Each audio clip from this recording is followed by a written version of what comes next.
18 years ago, in the sky, among the clouds and flashes of thunderstorms, a tower suddenly appeared out of pink energy, and with it came the gate. Monsters poured out of the gate into the streets of the city. Huge snakes, flying monsters, creatures that look like demons. But in addition to the monsters from the gate, warriors also appeared. This is a small handful of people with superhuman abilities. These are the players. They became the hope of humanity and emerged as a new force and were ready to challenge evil. Game economy. In the realities of the new world, players have become a symbol of wealth and an object of envy. The dark-haired guy telling all this was standing with suitcases on the threshold of the guild office. This guy wasn't elected. He was met by a man in a suit who told him to put food on that table. The guy apologized for being late, smiling at the customer. He wished the customers a pleasant appetite. After that, he was on a moped at a traffic light in a traffic jam. He raised his head and looked at the screen with the image of the player. He raised the glass in his helmet in amazement. Another South Korean-born hero, Yoo Seok-woo, was depicted on the scoreboard. He has unique abilities. The guy was staring at the screen with his mouth open.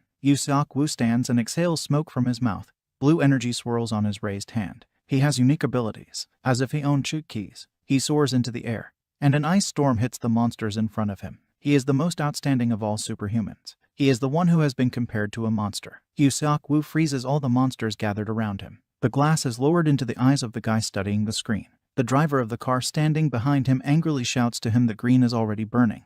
What are they worth? The guy starts apologizing to the driver. Late at night, he parks his moped under the light of a lantern. Then he notices that his mailbox is full. He runs to him with his mouth open, pulls out envelopes. He studies the incoming correspondence. Credit, medical fees, it's at school. He exhales, thinking that this is what he expected. He comes home and says he's here. He is met by a dark-haired girl who is glad to see him and says that he has worked hard. He asks about why the girl is still awake. She says she did her homework and laughs. He asks if mom is sleeping. The girl said that mom had just fallen asleep. She was sleeping better than usual today. The guy talks about how relieved he is. The guy also continues, saying that he should give his mother a massage. The girl brings him a cake in which there are candles with the numbers 18 and says happy birthday with a smile. The guy asks in amazement about where she got the money for the cake. Had she spent the money he had given her on new clothes? She answers what he says. She has a lot of money too. If he doesn't have a cake, then he'll eat it all by himself. The girl says that he knows that she loves chocolate cake. She bought it at a very famous store. The guy looks at the girl and sees that her clothes are all shabby. He calls his sister Yoo-jon. The girl asks what.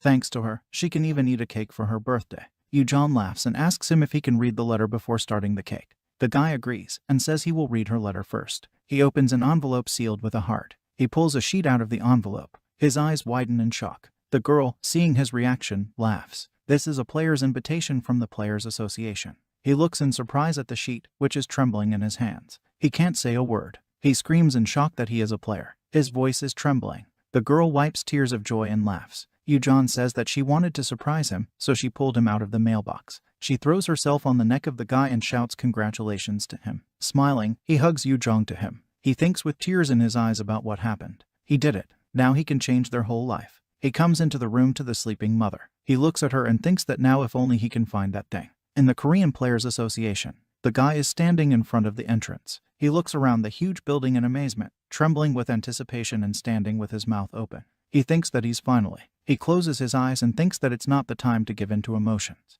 This is just the beginning of his journey. A girl with a folder in her hands tells him that he is doing well. He's a Kim Gi-kyu player. He laughs and thanks the girl. The girl says that if he says the information window, the player's information will appear. She suggests he try to tell. He pronounces the information window. He sees the information window and exclaims wow in amazement. He's a level 1 player, but his unique abilities are questionable. He thinks about what it means. He asks about the question marks opposite the line with unique abilities. The girl opens her eyes wide in amazement. She shouts in a trembling voice to Kim Gi-kyu that she congratulates him. He has unique abilities. Questions mean that they have not yet been identified. Kim Gi-kyu looks at the information window in amazement.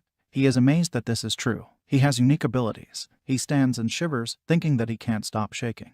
The girl raises her fist triumphantly, shouting that this is the owner of unique abilities. Then, with a smile, she tells Kim Gi-kyu to calm down. She continues, saying that his coach will come soon and explain everything in detail. Here someone is wedged into their dialogue. The girl turns around, addressing Mr. Coach that he has already come. But then she realizes that the player in front of her is Yoo Seok-woo, and shouts about it with his mouth wide open. Kim Gi-kyu is also shocked to think that the player Yoo Seok-woo is standing in front of him. He says that if he is allowed, then he can guide this gentleman. Kim Kai-Kai points at himself in amazement, trembling and asking what it is about him. Yu Sok-woo says yes, he didn't intentionally, but it so happened that he overheard their conversation. Yu Sok-woo says that Kim Gi-Kyo has unique abilities. He stands with his eyes wide open in amazement.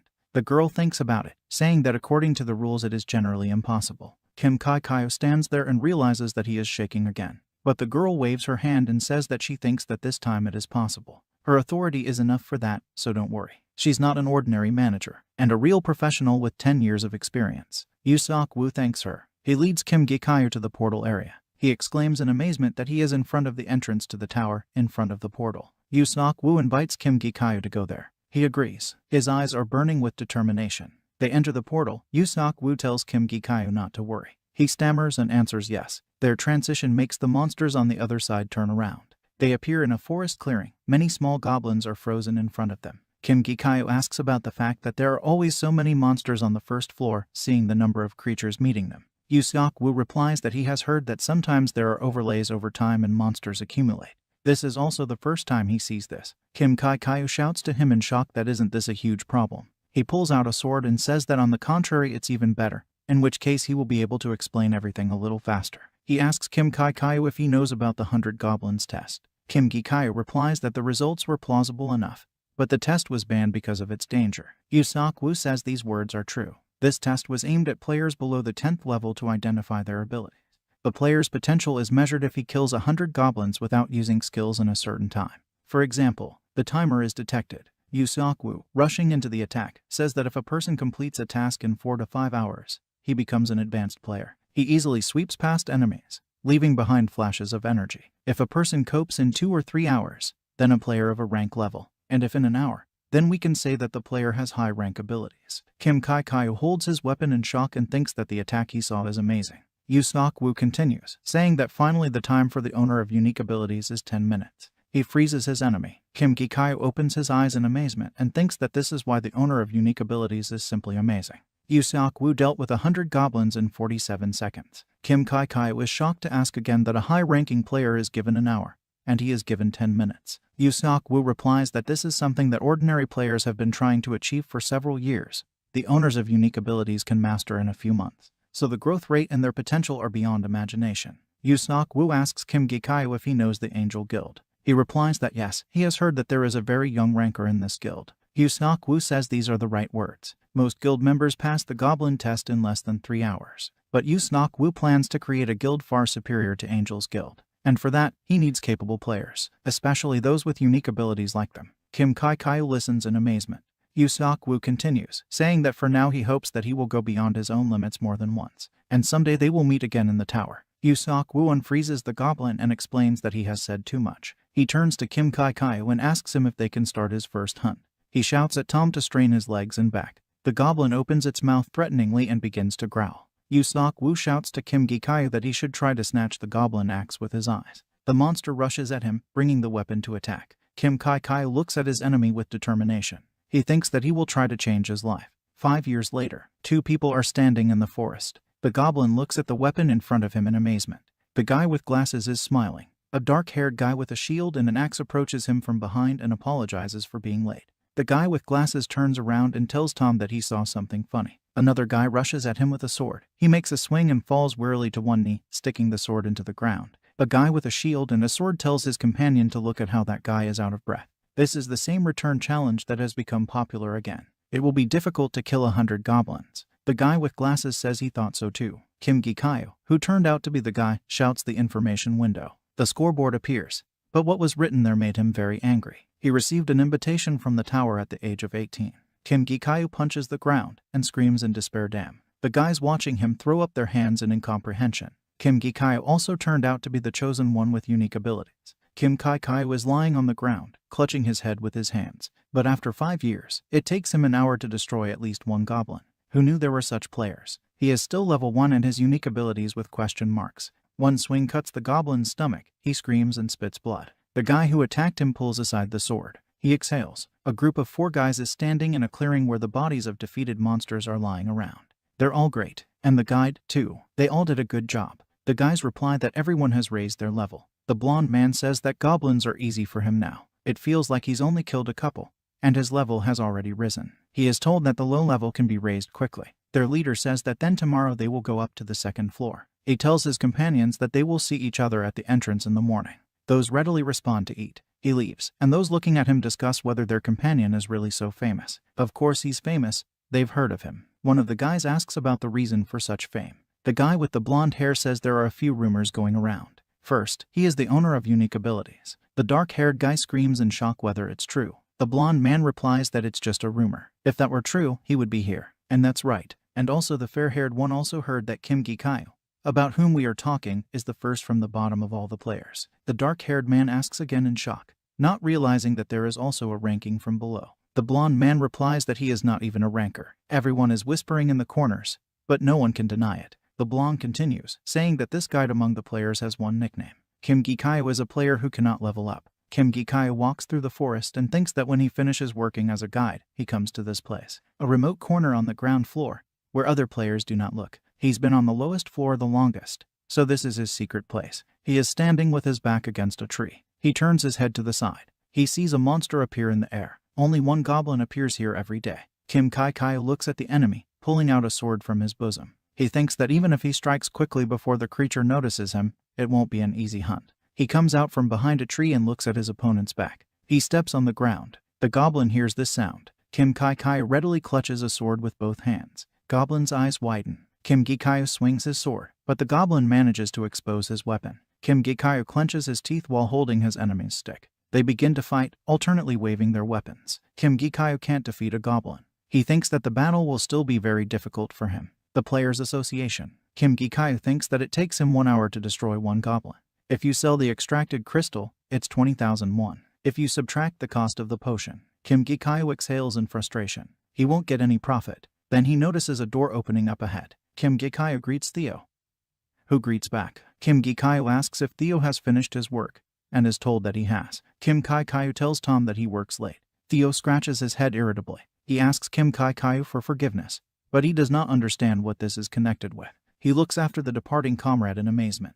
Kim Gikayo asks T-Shik Hyan about something happening at Theo's. T-Shik Hyan is the chief manager of the conductor department. He tells Kim Gikayo that he has come. He stammers a little and tells Kim Gikayo that the guests he worked with today will be taken care of by Theo from tomorrow. He asks in amazement why. Everything was fine. T-Shik Hyan looks at him in frustration. He replies that it seems they have heard rumors. Kim Gikayo understands everything and silently purses his lips. He is disappointed to think about how this is related to the work of the conductor. Well, in principle, nothing can be done because it's true. Here on TV the question sounds, is it true that the Angela Guild has reached the 75th floor? Kim Gikayo's eyes widen in amazement. The answer to the question asked is that yes, that's right. They declared that they would conquer the 75th floor, which was still idle. Tomorrow morning, a ceremony of sending a detachment is planned to be held near the gate in Seoul. An amazing sight awaits all viewers. Kim Gikayo comments that everywhere they only talk about their players. These are ordinary people who did not come close to the tower. They continue on TV, saying that for the first time in a long time there will be something to watch. A great hero has finally appeared in South Korea. T-Shik Hyan says that just the players are kind of idols. The gates can be opened anywhere. Anyone can become a player. On TV, they continue, saying that it's great if the Angel Guild really manages to pass the 75th floor. T-Shik Hyan says he thinks it will be. There is a question on TV about what news will be next. Kim Gikayo looks at the screen and thinks that this is news from some distant world. The next news is that the S-rank gate has appeared in the USA. Currently, the American government is going to make an official request for assistance to the Korean Association. They promise decent remuneration to all participants. This event coincided with the announcement of the Angel Guild, which may cause conversations among players. Kim Gikayo thinks that he is a real player, but this world is so far away from him. They say on TV that if we are talking about the S-rank gate, then in the past. The speech is interrupted by the fact that Kim Gikayo turned off the TV. T-Shik Hyan, amazed, asks Kim Gikayo why he turned it off. He was watching. Kim Gikayo replies that it's simple. T-Shik Hyan hands him an envelope, saying that he generally did a good job today and here is the payment for the day. Kim Gikayo thanks him. T-Shik Hyan continues, saying that about Theo. He looks cold, but actually feels guilty in front of him, so do not be offended by him. Kim Gikayo says with a smile that it's not Theo's fault. There is no need to apologize for this. T-Shik Hyan replies that's right. Tomorrow, let Kim Gikayo come early to take over the shift. He clicks the mouse, saying that instead of that job, there was something. A request has been received in the name of Kim Gikayo. He asks again in amazement. Later, he introduces himself to Kim Song-pil's boyfriend. Kim Gikayo says that it is also very nice to meet him and shakes hands, saying that he is Kim Gikayo's guide. Kim Sung-pil says he has heard a lot about him from Seok-woo. Kim Gikayo pronounces the name Seok-woo in amazement. He asks Kim Sung-pil about who he is Seok-woo. Kim Sung-pil replies that they are cousins. Kim Gikayo remembers Seok-woo. Kim Gikayo asks Kim Sung-pil if he is the leader. To begin with, he represents the team members. He says yes. Team members Yoon-hee, Yoon Sung-woo and the only girl, Kim Han-woo, introduce themselves. They greet Kim Gikayo. He tells them that they probably already know that they need 5 days, starting today, to pass the training floor. Kim Gikayo says he believes that each of the team has spent enough time preparing for this. He would explain everything else to them along the way. Later in the evening, when the sun has almost set, Kim Gikayo says that's enough for today. He will prepare a halt. Kim Han-woo asks him if he needs help. Kim Gikayo replies to her that no, don't. If they have already set up tents, they can rest. Everyone praises the food prepared by Kim Gikayo, saying that the smell is excellent and the dish is very tasty. He says there's still a little bit left before they're ready. They can sit down. Yoon-hee sits down and turns to Kim Gikayo, asking if it's true that his level is not rising. Kim Sung-pil shouts at him sternly, saying that such a question is not tactful. He replies with a smile that it is true. He says to ask if something is curious, but the players do not dare to do it. Kim Gikayo puts food in bowls, asking about how they are hunting today. The team responds that it wasn't as difficult as they thought. Only a few scratches remained. Wounds can still be cured with a potion. Kim Gikayo says that the goblins of the first floor have bad weapons, and their movements are very noticeable. He continues by saying that players can consider it a training session before the upcoming battles. They should continue to always keep their eyes open and raise their level. Then they will succeed, unless they meet the keeper. In response, he is asked about the guardian. This is the patron spirit that is on every floor. The boss is a monster that is hunted by entire guilds or large teams. In other words, a strong monster that is the keeper of the gate. Kim Gikayo says that you can get a lot of experience points and good items, but the keepers are dangerous. Low-level players will not be able to cope with such alone. The team listens to him in amazement.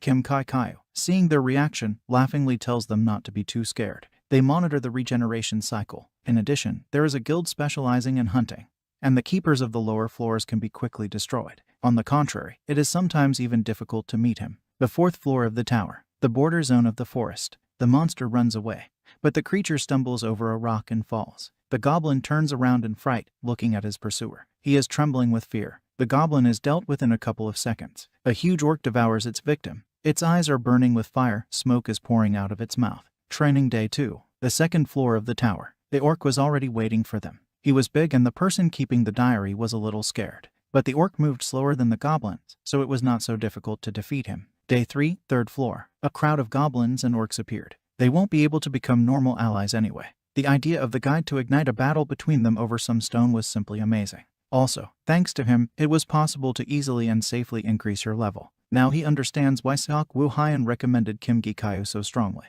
The same one notices that Kim Sung-pil is busy with something and asks about what. He replies that he is writing a diary. After receiving the invitation, he writes it every day. Who knows, maybe he will become a ranker and write an autobiography. Kim Gikayo laughingly replies that he understood everything. They only have to hold out for tomorrow.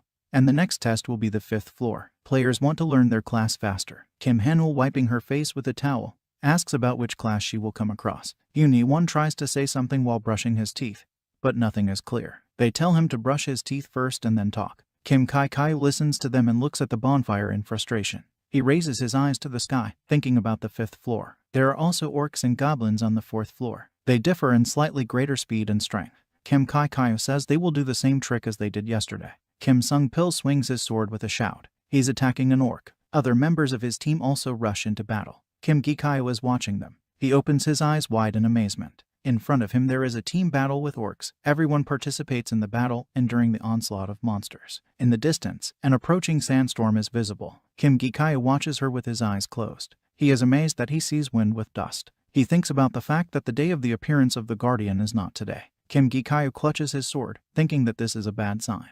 He shouts to the team that it's time for everyone to take cover. They need to finish faster. During the long life of a guide, Kim Gikayo realized one thing. He grabs the bag, thinking that real learning is not a game. Kim Gikayo turns around in amazement, hearing a heart-rending scream. Yoon-hee holds onto his injured knee, screaming in pain. An orc approaches him with a growl, raising a club. Kim Sung-pil calls his friend. The slightest inattention. The orc in front of Yoon-hee is struck down with a single blow to the neck. The guy is stained with blood splashes. Kim Gikayo understands that the team is having difficulties. and the slightest inattention can cause the death of the entire team. Kim Kai looks at the approaching storm. Kim Kai thinks that please. In the storm, the outlines of an orc that had previously eaten another are visible. Kim Kai was not let down by his foreboding.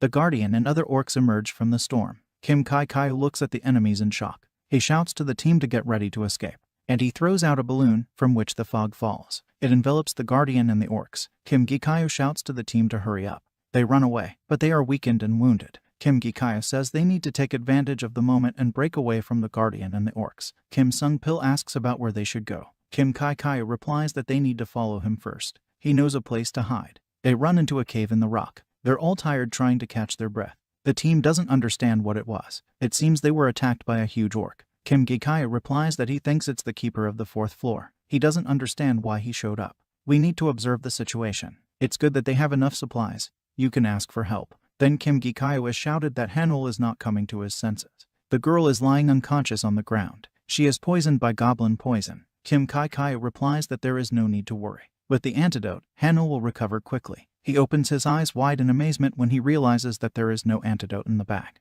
He remembers that when they were running away, he did not close the backpack and the antidote fell out. No matter how he was in a hurry then, but how could such an elementary mistake be made? He needs to calm down. He must remain calm. He tells the remaining guys that he will ask for help and come back. Those are shocked by Kim Kai's intentions to leave them, saying that it is very dangerous. Kim Kai asks them not to worry. He passed the training floor many times already to the point of nausea. He will go up the hill and send a sign that they need help. Kim Kai says that although he looks like this, he is the first player in the world with the 1st level. Kim Kai sits behind a rock, looking at the orc in front, and thinks that's how he told them, but because of the Guardian, the direction of movement of the monsters has changed, so it is impossible to predict their location. Kim Kai is already looking at 2 orcs. He understands that he needs to try another way. There is no mistake. There is only one smoke shell left. Kim Kai thinks that at the current speed he will reach the hill in 3 minutes. It is necessary to quickly shoot a flash and return to the cave. Kim Kai was thinking about not meeting the Guardian, not the Keeper. Then the Keeper lands right in front of him. Kim Kai screams in horror and amazement. The Guardian strikes him, causing him to fly off to the side, crashing into the mountain, causing stones to fly to the side. He screams in pain, spitting out blood. He throws a gas cylinder at the Keeper. He looks at the monster smiling through the gas, realizing that he needs to leave faster. He grabs the gun. Kim Kai is not one of those who falls for the same trick twice. He raises his hand up and fires a signal projectile. Kim Kai turns away from the monster, realizing that first he needs to run as far as possible. He needs to calm down. There is no one who knows this place better than him. Surely there is some way. Then Kim Kai notices the door to the 5th examination floor. He thinks that he would like to rush there without thinking about anything, but he can't do it because of his family. After all, there with his 1st level, only death awaits him. Kim Kai, trying to catch his breath, stops at the door, not understanding what to do. He leans on the door. His clothes are torn and tattered. He wonders how he got here. It is difficult to reach the 5th floor even with the 4th level. Kim Kai understands that this is just an escape to nowhere. The Guardian catches up with him. Kim Kai hears him and his eyes widen in horror. He clenches his teeth. He is faced with a choice between an exact death and a possible death. Kim Kai screams that he will see what is there. He'll get over the damn barrier and find out what's there. Kim Kai walks through the door. He is announced that he has entered the 1st examination hall. The player is being checked. He fulfilled the conditions. Kim Kai was announced that he has entered the 1st examination hall. The player's data is being checked. He has untested abilities revealed. He fulfilled the conditions. Kim Kai is lying senseless on the ground. The difficulty level is significantly reduced. Kim Kai raises his head wearily. He is given his first test, a goat hunt. Kim Kai gets up from the ground, looking at the goat and at the information window. He doesn't understand what's going on. He stabs the goat in the neck. He is informed that he has passed the test. He gets a class. He had untested abilities. Kim Kai takes a sword out of the goat's neck. Kim Kai is informed that he is receiving a reward. A perfect sweep. The quality of remuneration has been improved. Kim Kai holds the sword in amazement, thinking that he expected to die here. And this is just a goat. He asks if this is all for sure. Then something catches his attention. Kim Kai notices swirls of black energy around him, which envelop him. He looks in shock at the black energy around him, not understanding what is happening. Kim Kai hears a voice about who he is. The same one looks around, not understanding where he was. Kim Kai was asked about being his master. Kim Kai thinks that this is the voice of a boy. He doesn't understand what the owner means. In response, words are heard that this dumbass, who can't even answer, is his master. Kim Kai asks what his interlocutor is talking about at all. They answer him that they have been waiting for so long. Okay, Kim Kai should pick a name for him sooner. He asks again in amazement. They answer him that the name. He tells Tom to establish a connection with him. Kim Gi-kai is informed that the ego has requested to establish a connection with him. Kim Kai is asked if he will establish a connection with the ego. He has to choose a name for the ego. Kim Gi-kai opens his eyes. A man and a girl are standing in front of him. They pay attention to him, understanding that he has come to his senses. They shout to him in joy that he has woken up. He calls his sister in a trembling voice. She shouts to him that she pressed the call button. Kim Kai thinks about how he was found unconscious on the 5th floor 2 weeks ago. Shik Hyun told me what happened. Guild players noticed a flash before entering the 5th floor. They saw an enraged guardian drove into a dead end, but he managed to escape. He started to worry about the escape keeper, but calmed down a bit when he heard that Mr. Song Pil and the whole team had been rescued. All the team members brought him bakas, a health drink. Kim Kai was very pleased with them. A little later, he was standing and talking on the phone with his mother. He walks down the corridor, rolling an IV behind him and telling her that according to the doctors, several more tests should be done and you can be discharged. He asks Mom what she's apologizing for. He laughs and says that he is not a child. Mom should not worry and relax. He says that there is no need to worry. The treatment fee was covered by insurance. Of course, he knows that the most important thing is health. He asks about what Yu John is listening to next. He tells his sister that she can no longer come and let her look after her mother at home. He will call when they tell you the exact date of discharge. Kim Gi-kai thinks that he has passed the 5th floor. He expected something else, and his level is still 1.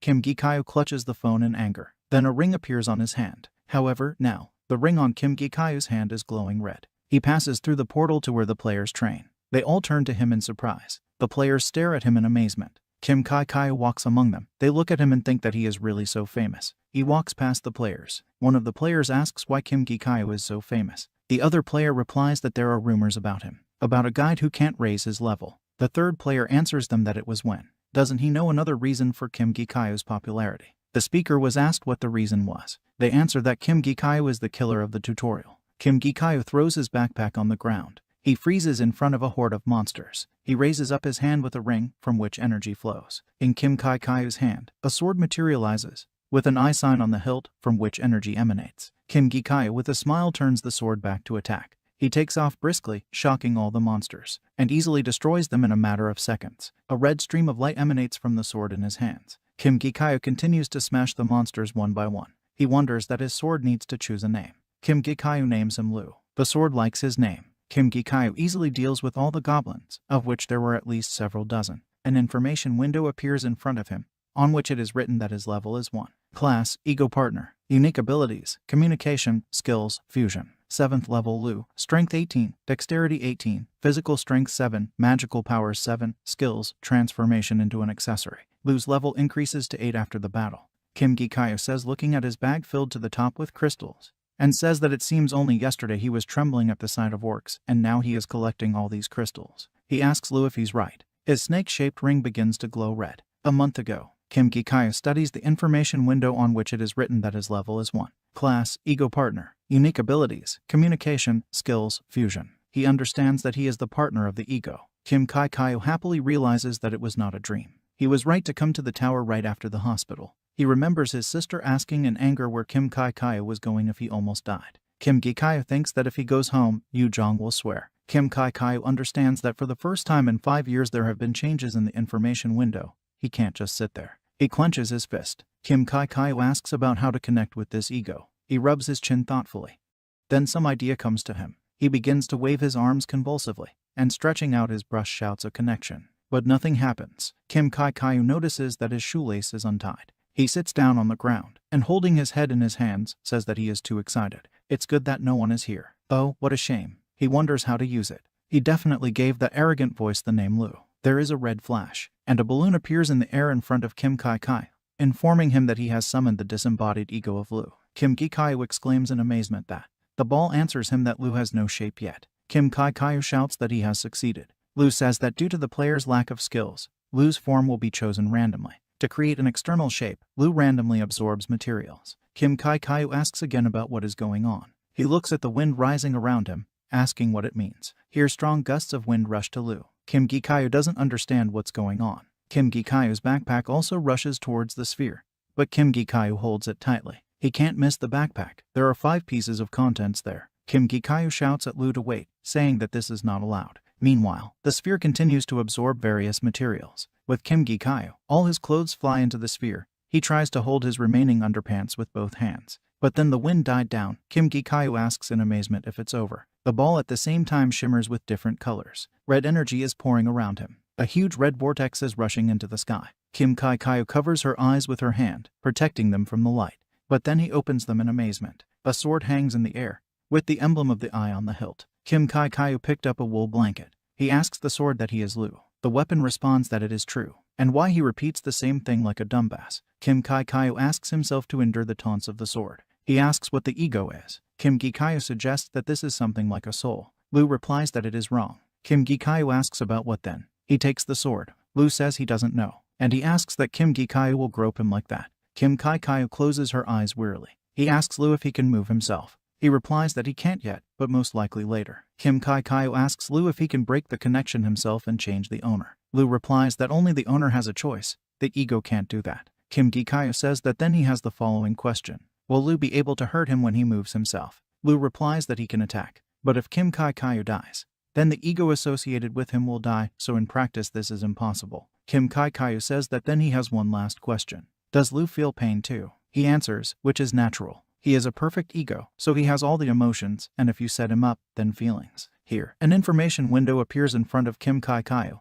asking if he wants to turn on Lu's pain sensations. Kim Gi-kyu replies that manners make a person. He attacks the orc with the help of Lu, and kills him. Lu absorbs the blood of an orc. He increases his level and his stats. Kim Gi-kyu tells Lu that if you think about it, he's been wandering for a long time. He asks Lu if he's bored. Lu replies with a laugh that it's a shame to remember this. He still thinks about those times. Kim Gi-kyu is amazed and asks Lu what. He says in a trembling voice that there is a good aura. He is glad that his master has such a good aura. Kim Gi-kyu says his backpack is already full and that's enough for today. Lu tells the owner that it's so nice here. He replies that next time they will not go to the tower, but beyond the gate. Kim Gi-kyu is told that it is not worth going beyond the gate yet. He asks why. Treachery tells him that 4 American rankers died there recently. They thought that there was an F-rank gate, but it turned out to be C-rank. Recently, rescuers are increasingly discovering strange gates. This has not happened in 23 years. It started only a month ago. Kim Gi-kyu thinks about the fact that a month ago he just met Lu, but he considers it a coincidence and calmly sips from the glass. Treachery tells him that he asks him never to go there at all. It's just better to avoid this place while it's dangerous there. He understands his feelings, because now Kim Gi-kyu can use his unique abilities, but he should be patient a little. He thanks Hyun. Treachery tells Tom that he is doing well today and can go home. He calls Kim Gi-kyu the killer of the tutorial. He asks him not to call him that. Pure crystals, special items, rewards for passing. You can earn more money behind the gate than in the tower. Kim Gi-kyu thinks that Treachery is stopping him, but he can't do it any other way because of the loan debt. Kim Gi-kyu is studying job vacancies, thinking that it is all the more unlikely that he will run into a special gate. What can happen to him? He clicks on the vacancy and makes a call. Kim Gi-kyu meets with Ha Sung-soo, who introduces himself to him as the leader of the team. He asks Kim Gi-kyu if this is the first time he will hunt for the gate. He replies that yes, but he's still learning strategy and stuff. Ha Sung-soo hands Kim Gi-kyu a contract. He says that it specifies the division of production. The fine, in general, the standard content. Equipment is determined by lot. Ha Sung-soo continues by saying that the place is Guri Station. Kim Gi-kyu should come the day after tomorrow at 2 o'clock. Naturally, you cannot be late. There are 2 types of gates. Disposable gates that disappear after they are clean, and a continuous gate in which you can hunt again and again. Unlike one-time gates, there is not so much reward in continuous ones, but they already know the strategy of capture, so many go there because of lower risks. If the team has finished checking the equipment, then it's time to go. People are moving out. Kim Gi-kyu is among the other players. He looks at others and realizes that everything that is happening looks like they are uncomfortable. Maybe they also came by the ad, like him. He looks back at the guy and the girl walking behind, who are talking to each other. He understands that these two are already familiar. The guy feels something here. He raises his hand and tells the others to wait. A sound comes from the darkness ahead. The guy who stopped them pulls out the arrows and says they're coming. A huge crowd of monsters, with red burning eyes, similar to zombies, is running at them from the darkness. The guy shouts tank. The blonde man shouts to eat and rushes forward with a shield.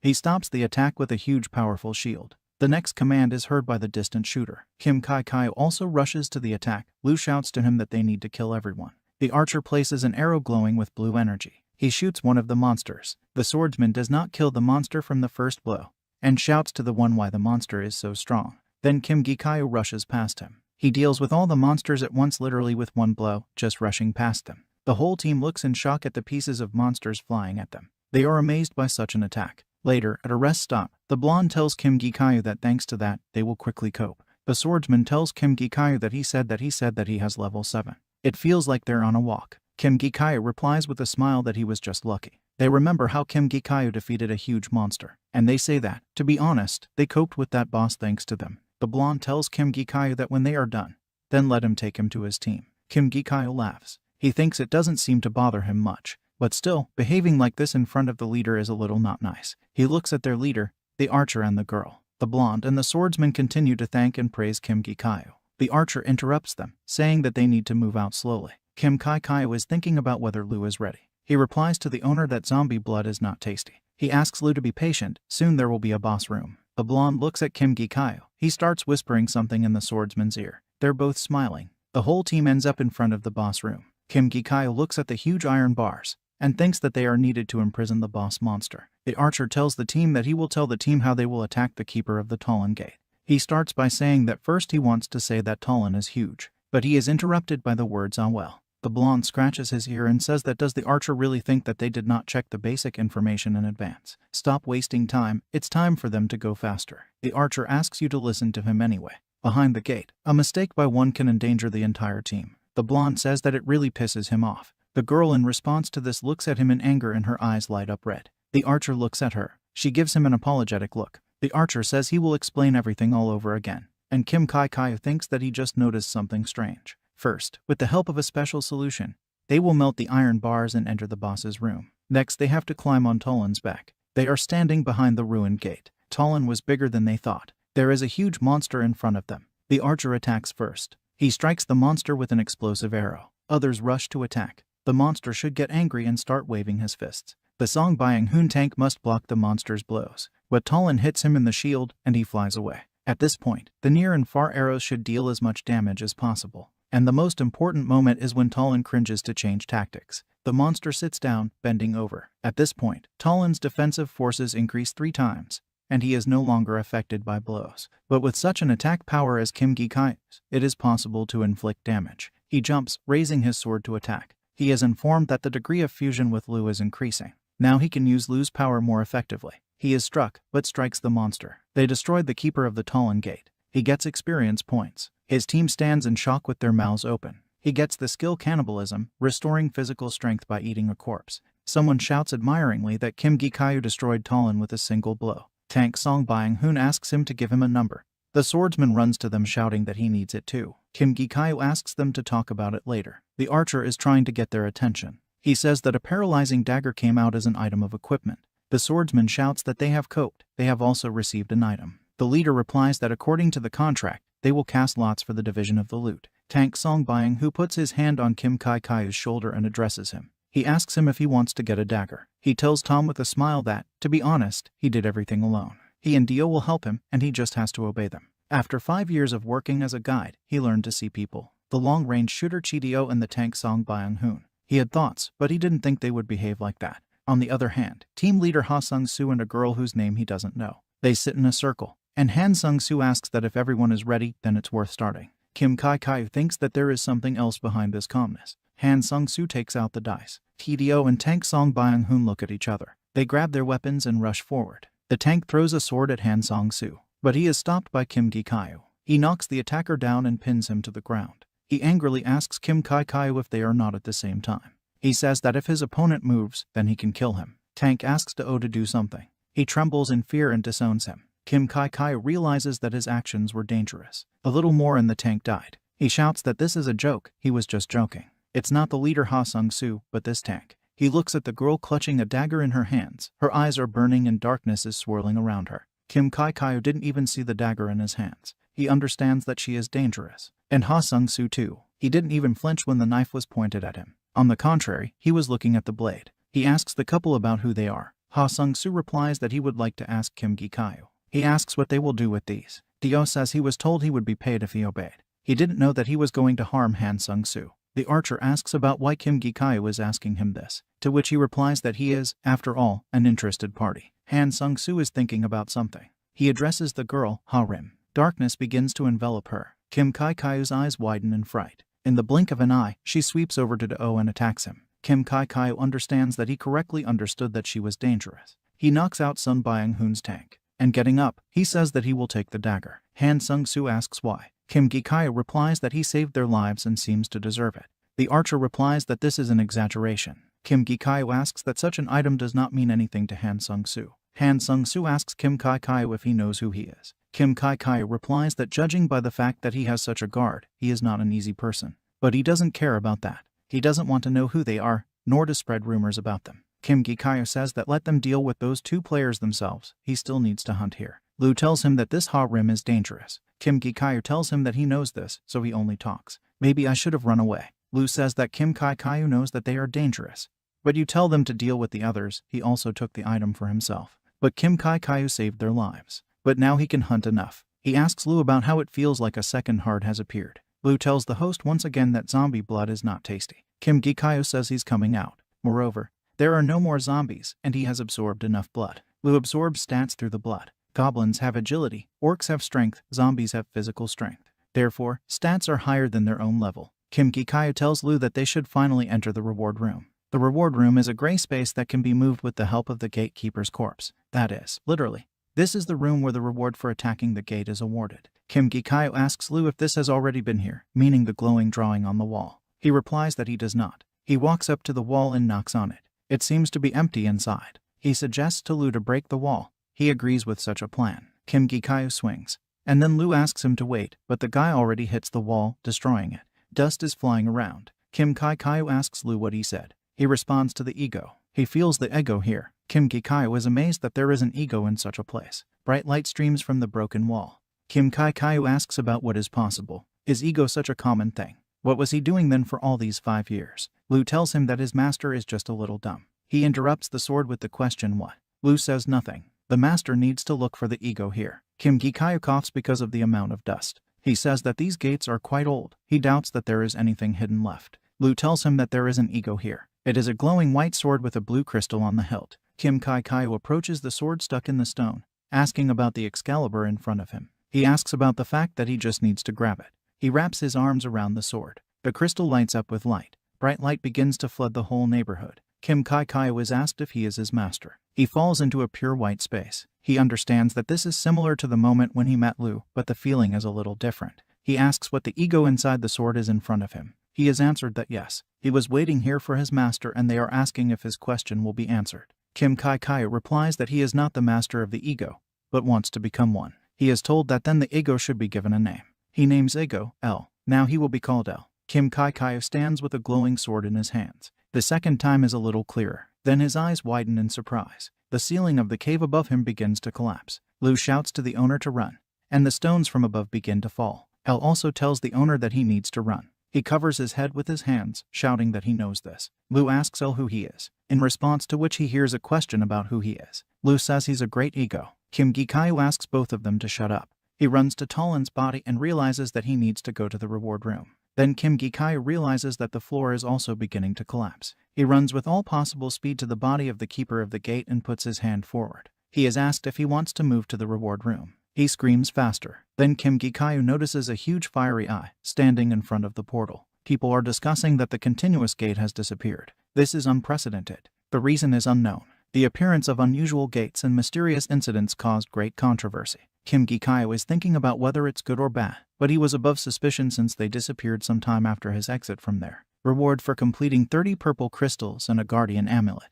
This is a valuable thing that even ordinary people can use to prevent mild diseases and increase vitality. Let it not cure his mother, but it will help financially and he will be able to worry less about paying for treatment if he sells the crystals. And he began to climb the tower again. Tower, 5th floor. Kim Gi-kai looks around in amazement. Of course, he had heard about the development of the citadel since there are no monsters on the test floor, but it's a whole city. He overcame the 5th floor, where he was found unconscious. He overcame the 6th floor, defeating all the monsters. He overcame the 7th floor, defeating all the enemies. He also overcame the 8th floor. And further, he was on the 9th floor with 2 swords in his hands. Quite recently, he did not dare to dream of such a thing. He remembers the words said to him that, to tell the truth, they are not so important. If he does not give up, then someday he will definitely be able to reveal his unique abilities. Kim Gi-kai realizes that Stock Woo was right. There are 2 rings on his finger, glowing white and red. He looks at them with a smile, realizing that the level of ale has also increased decently. Perhaps because of the separation of experience points, raising the level is a bit slow, but thanks to the merger, he really feels that he has become stronger. He thought it was also because he had a sealed demon with him. However, this sword, in which he had been sealed for a long time, had lost all its power. Maybe that giant eye was a demon.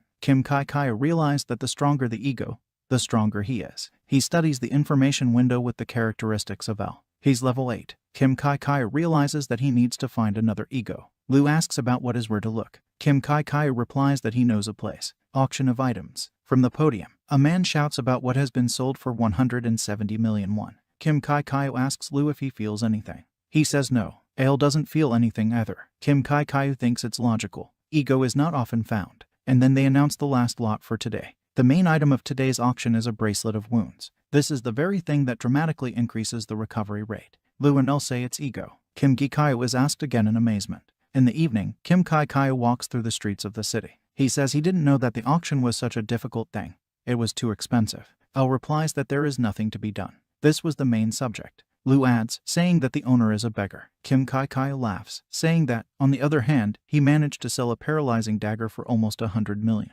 He laughs. Lu says the owner has a strange face. Kim Kai says to kiss Lu and El. Lu replies that the owner is crazy. Kim Kai comes out of the supermarket. He is talking on the phone, saying that he is already going home. He has no problems, but after thinking about it, he says that there is one. It's hard for him to find a team. He was outside the gate recently. The players hurt his head more than the monsters. Then they start shouting into his phone that he was outside the gate. He was told to be careful. He removes the phone receiver from his ear, wincing. He says it was F rank. He continues, saying that his interlocutor knows that without equipment he is only the first level, and he can't get the rank of a player, so he can't make a strategy alone. He knows that there is no other way. He is told not to forget to put down in honor of the promotion. Kim Kai says that he is not against promotion in the tower, but Lu needs blood and the progress is too slow. Besides, there was a good income at the gate last time. He exhales, thinking that everything will work out somehow. To begin with, he resolved urgent matters. I could even buy beef. Kim Kai happily looks at his purchases. Pell tells him that he had such a lot of money in his hands. He is so simple-minded.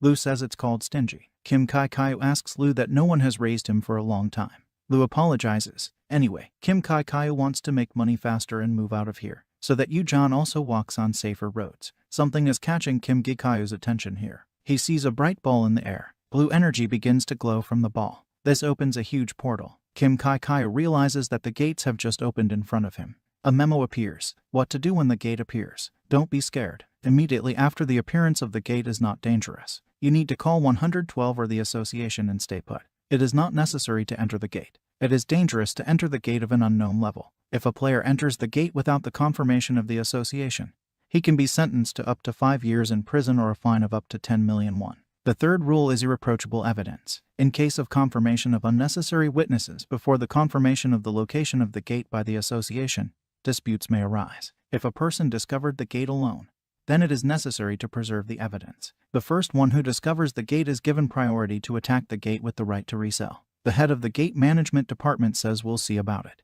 He clicks the mouse. He looks through the information about the appearance of a new gate near the house of Gikayo. He decides to look up the applicant's name and chokes on coffee. He shouts Kim Gikayo's name. Other employees look at the door in shock. The man says that if Kim Gikayo does not enter the gate within 5 days, then the priority right to attack may go to auction. He should also take all the precautions that he was told about earlier. He is once again thanked for the prompt application. Here comes the boss of the employee who spoke. The boss turns to Kim Gikayo saying that he needs to talk to him. He is ready to listen to Hyan. They go to a good coffee. A glass of coffee is hung with tubes, which is not particularly sweet. T-Shik Hyan drinks coffee. He puts the glass down with a bang on the table, which makes his badge jump. He asks Kim Gikayo that he will go there himself, since the gate is F-ranked. I am confident in my abilities. He replies with a smile that yes, he knows. He has become much stronger than he thinks. T-Shik Hyan says he only knows that Kim Gikayo is very stubborn. He asks what floor he's on. Kim Gikayo replies that on the 11th.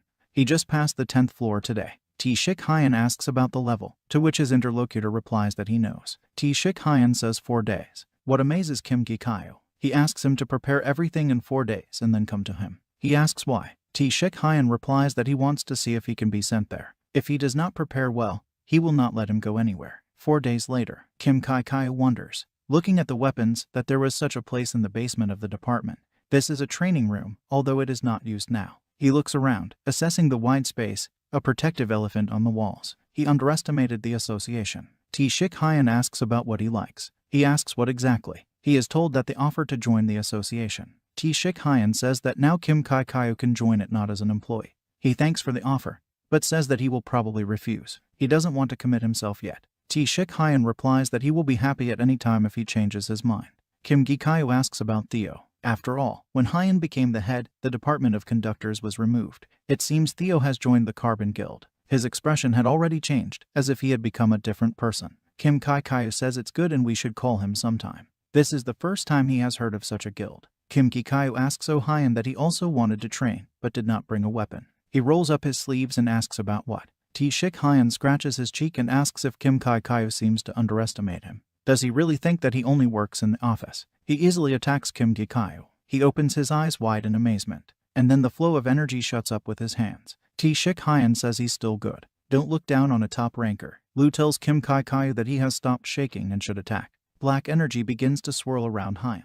Kim Kai-Kyo understands that he will not be able to win this fight. He says he has a lot to learn, and he thinks to himself that he won't just stand there either. The rings on his hand begin to glow. His eyes widen in amazement. He summons Lu and L. Two swords materialize in his hand at once. He tries to attack Treachery, but he easily deflects his attack. Kim Gi-Kyo flies back to Earth. His opponent asks him if he has prepared properly. Kim Gi-Kyo understands that the top rankers are different after all. He remembered the juice of you. Treachery yells at Kim Kai-Kyo to pull himself together. If he gets distracted outside the gate, he will immediately die. He understands that his opponent is right. He's been overconfident all this time. He clenches his teeth with determination, thinking that, however, he also did not come empty-handed. 4 days earlier, he was at the game item market on Dongdaemun. Lu asks him why he needs these items. He tells the owner that there is probably no equipment better than theirs. Kim Gi-Kyo pretends to be on the phone. He says that's not the point. After all, he has weak protective equipment. He can't walk around with that. Maybe he'll find the ego. Ale tells the owner that if it appears,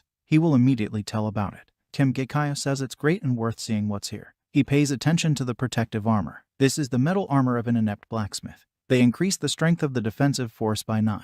Kim Gi-Kyo looks at the price of the items being sold, and his eyes open in shock when he sees the price tag of 3 billion won. The other armor of the inept blacksmith increases the defensive power by 7, and costs 1,300,000,000 won. Kim Gi-Kyo is sitting on a bench, contrite. He is upset that he has no money. Lu and El don't know what to say to him. Kim Kai-Kyo says that cheap is too bad, and good is too expensive. Still, it's not easy. Lu and El call him. He looks at how the boy is fighting with a man. The boy shouts that his grandfather, by the way, is a great master. He is asked about what is so great about the equipment, which does not even pop up information about the subject. The boy replies that it can't be. His grandfather does really well. He is asked about what is the point of advertising a store in which trade is not really going on. They'll send him away anyway. The boy is very upset by such words. Then Kim Gi-Kyo turns to him. He turns to him. Kim Kai-Kyo asks if the boy can take him to his grandfather's shop. The boy is amazed by this. He shouts with joyful eyes that yes, of course. Kim Gi-Kyo follows the boy. He asks Lu and El if their information is accurate. They both answer their master that everything is so. They have no doubts. Lu says that even the boy's clothes are all ego. El says that artificial, but it has the power of the ego. Lu is unhappy since he was going to say it. The boy opens the door, joyfully shouting grandfather, informing Tom that he has brought a visitor. The grandfather replies to his grandson Min-Soo that he told him not to bring anyone. Min-Soo says he wants everyone to know what an amazing grandfather he has. Grandfather tells Tom that his grandson has a lot of beautiful clothes. Why he wears his name. If his father sees him, he will punish him. Kim Gi-Kyo understands that there is a smell of good objects here. Lu is amazed. El says that everything, all that is in this shop is ego. El says he can't be like a human. Lu says it's all just halves.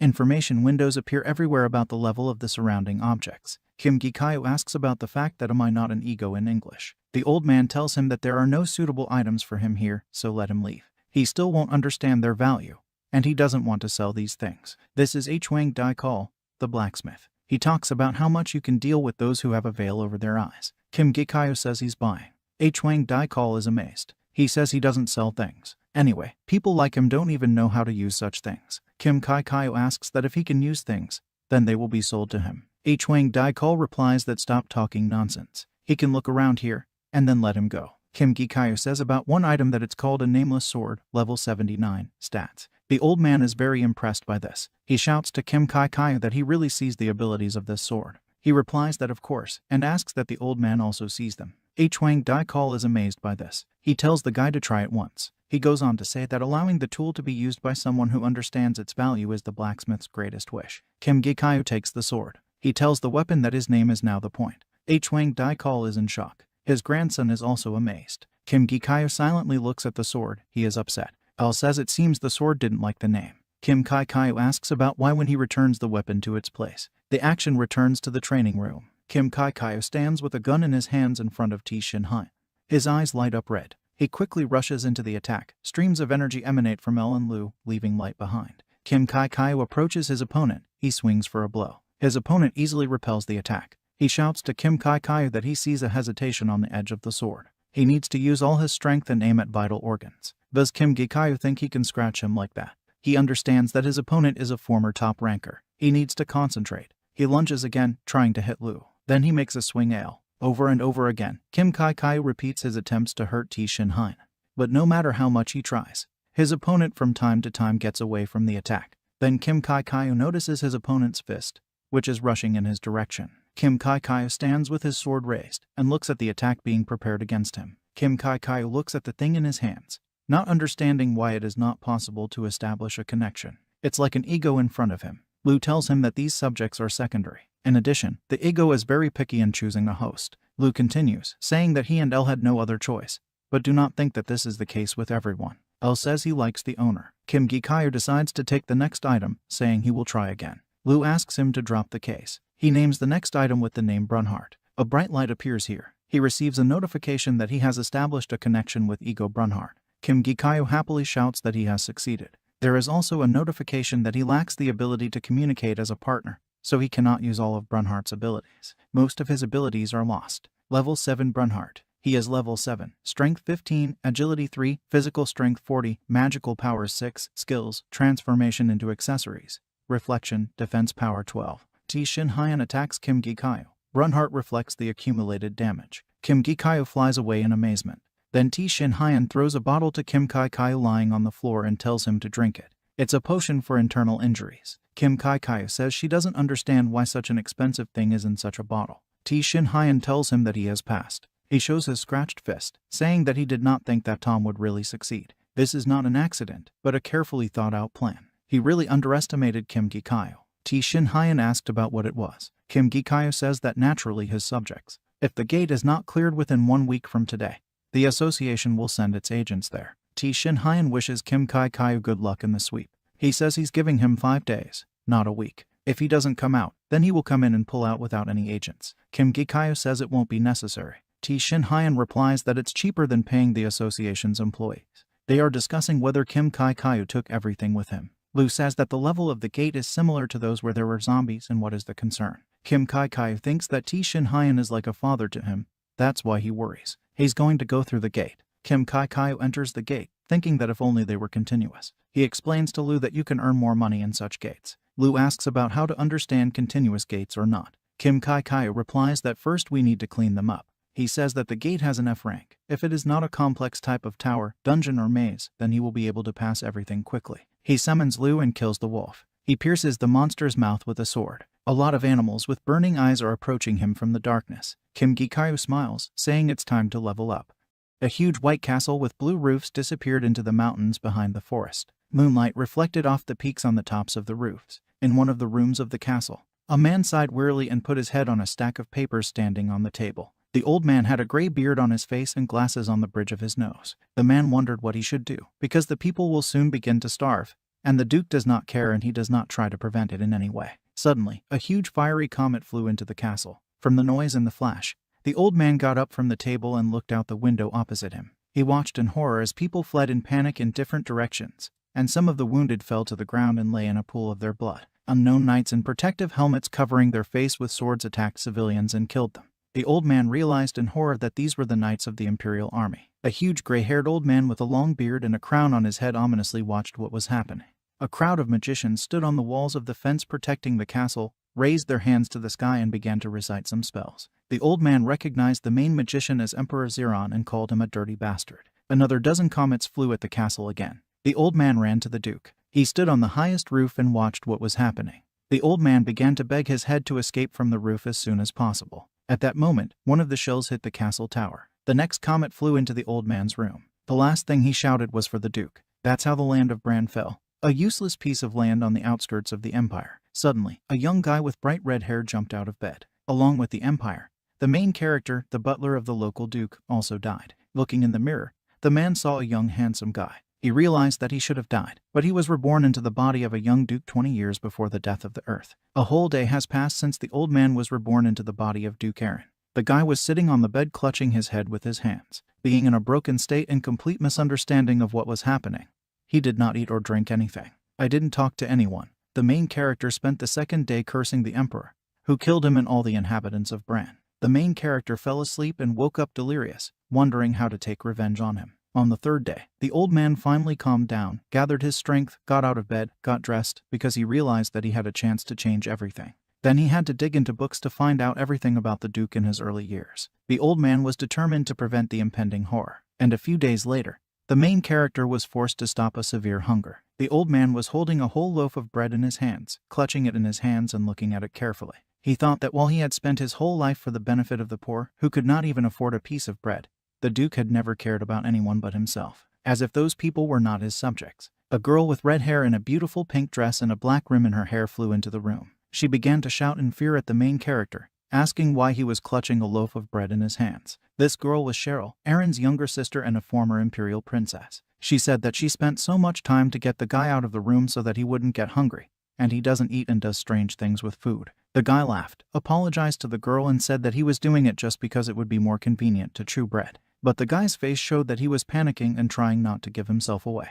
Then he asked the girl if she was free today, as he wanted to go to the same place with her. The girl with contempt and distrust asked her brother about where he wanted to take her. The main character, along with his sister and a bodyguard, were standing on the street. The man reported to Aron for the work done. He said that by order of the Duke, he was engaged in providing their food. This man was Rommel, a swordsman who is the unofficial captain of the Knights. The man asked why the Duke had called him to this place in full armor. In response, Aron replied that Emperor Zeron was planning to destroy their land. Hearing this, Rommel and Cheryl were horrified and could not believe their ears. The girl began to talk about the fact that the Emperor, who was also her uncle, had sworn an oath to their father, which he would not benefit from breaking. In response to this, Aron replied that the Emperor probably thinks that they will want to exercise their right to the throne. On top of everything else, he added that he had personally been informed that the Emperor was planning to break his promise. After a short pause, Aron said that he thought it was time to use the dragon's blessing. Aron's sister looked askance at Rommel and told her brother that he was going to hide the blessing of the dragon as an ace up his sleeve until the last.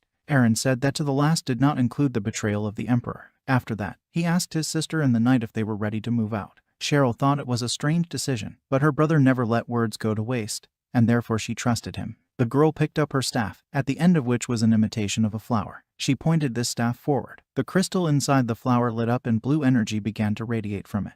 Because of this, a portal opened that led to some other dimension. Suddenly, in a panic, Rommel called out to Mrs. Cheryl. The girl turned around and looked questioningly at the knight. It turns out that, unofficially, Cheryl was a magician, but Rommel did not know about it and therefore was very surprised. She remembered that she hadn't told the man about it and smiled. After entering the portal, all three found themselves on a snow-covered mountain in frosty lands. After that, the girl stopped, began to stretch her arms, still holding her red magic staff in her hands. The men stood behind Cheryl. The girl asked them not to judge her harshly, as she had not practiced for a long time. After that, the girl raised her hand with her palm to the sky and a lump of fire came out of it into the sky. This ball became bigger and took the shape of eyes and mouth. The girl at this moment began to swing the staff. The fire began to change its shape, and then completely divided into several small balls. Rommel, who was watching this, realized in shock that the ring of Inferno was in front of him. After that, with a wave of Cheryl's hand, the ring turned into a huge ball of fire again and crashed into the mountains, leaving behind a large footprint. Rommel stared in shock at the dent left in the mountain. Cheryl turned back towards the men and said it was weak, just above the seventh circle. In shock, Rommel asked the girl if he understood correctly that she was a magician of the seventh circle. The girl answered positively, but suggested that it would be too little to defeat the Emperor's army. Aron cleared his throat to clear his throat and said that it really wouldn't be enough. He also added that they have a lot of time to gain strength. But in fact, the man was thinking that in Aron's diary it was said that the girl is a magician of the fifth circle, but in fact she is an archmage. After that, Cheryl added that compared to her brother, what she does is toys. Rommel, still in shock, turned towards the Duke and asked him if his sister's words were true. Aron smiled and said that now they will find out the answer to this question.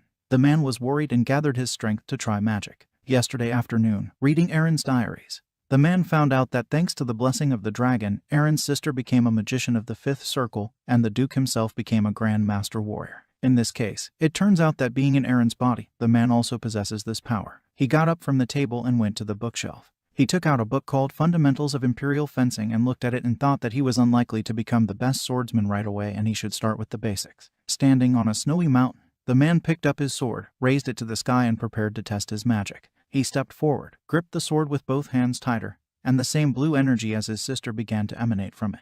Aron shouted and announced the 3rd version of the great sword art called Piercing Wind and waved the blade in the air. A wave of energy headed into the mountains opposite the man and cut off their tops. Pleased with himself, the man sheathed his sword and, smiling, mumbled and turned to Rommel and Cheryl. However, he thought to himself that he was actually aiming at another mountain, but he was also satisfied with this result. Rommel opened his mouth in shock and looked at the mountains. He couldn't believe his eyes. The dragon flew in the sky over the land of Bran. He realized that there was a trace of the blessing he had left here a few years ago in this city and was surprised by it. After that, the dragon flew down to the castle like a bullet. He landed on the ground and turned into an old man. He examined his body and called it a great vessel. Holding a black fan in his hands and waving it in front of his face, the man looked at the castle, hiding behind the trees in the forest. He decided it was time for him to meet the people he had once blessed. A few days before the old man decided to become a duke, he found Aron's diary in the library. Opening the thin binding, he began to read it. A few years ago, with the help of the feudal lord, Aron's father's brother, Uncle Jaron, took away the right to the throne from Aron's weakened old father. And soon the father of the family died, so Aron and Cheryl had to escape from the persecution of the authorities. The reason why the brother and sister were able to survive was in the only condition that their father put forward to his brother in order to protect his children. The condition stated that Aron and Cheryl would not claim the throne, and on this basis the emperor should allow Aron to become the Duke of the land of Bran at the edge of the empire. Bran's land was a barren land with a decrepit fortress on it. Hundreds of scary monsters fled to the lands. Nothing grew on that land, and monsters were constantly attacking. Thanks to the dragon's blessing, Cheryl and Aron wield the power of the Grand Master. They have enough strength to establish life on the land of Bran. But Aron decided to hide his abilities for the rest of his life in order to keep the promise made by his father. Having finished reading the diary, the main character closed the thin book. The old man was angry with the Duke because some promise was more precious to him than the lives of his subjects, whom he refused to save during the Emperor's attack. Currently, in the fortress of the land of Bran, a stranger grabbed the hand of a boy. He used some abilities on it, after which the boy realized that his arm no longer hurts. He looked at his healer with surprise. She was a beautiful tall girl with white hair and a purple robe. She told the boy to play more carefully in the future, otherwise his parents would worry. The boy said he would follow the girl's advice. The healer turned out to be a girl named Cecilia,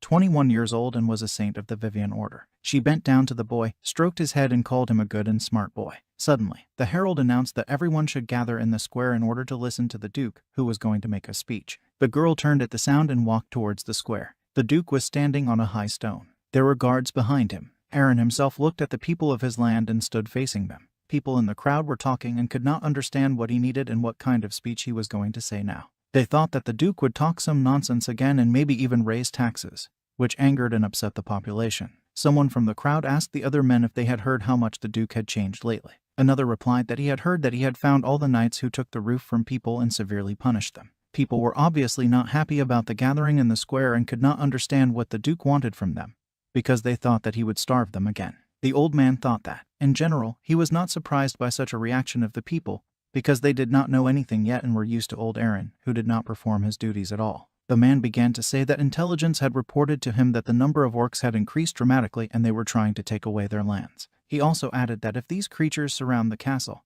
then the people of the land of Bran will no longer be able to receive food. Aron urged people not to just sit back and wait for death. The people whispered again that the orcs had been doing such things for years and were surprised that their Duke had just found out about it. People have already become disappointed again, because they thought that their head would say something new and serious. Aron asked the people if they were going to continue to be victims of these green-skinned orcs or if they would go with their leader to fight for their lives. The people were shocked. They didn't understand why their Duke would say that, where he got it from and what he was going to fight for. After that, Aron announced that being the lord of these people and the owner of the lands, Bran gives a new decree that they will no longer sit in a blind defense against the orcs, and from now on they are declared invaders. The people were at a loss and did not understand what invaders meant. Aron continued his inspiring speech and asked his people how much longer they were going to endure the oppression of the orcs. How much longer will they watch monsters live richer than humans? After this phrase, the people rebelled because they were outraged that some green-skinned orcs live richer than them, working peasants. Aron smiled at the fact that people fell for his trick and was delighted with the reaction of people. He reiterated that the orcs live richer than humans and said that he and his people are going to overthrow the orcs so that they all become rich. The people began to chant, "Cut the greenskins, more gold." It was clear that Aron's speech and the promise of riches inspired people. Among the crowd, there was also a dragon in the body of an old man. He was also wearing a robe and hiding his identity behind it. The dragon looked at Aron and could not believe that the person standing in front of him had received his blessing. The dragon smiled and thought that he did not want to stay in these lands for a long time.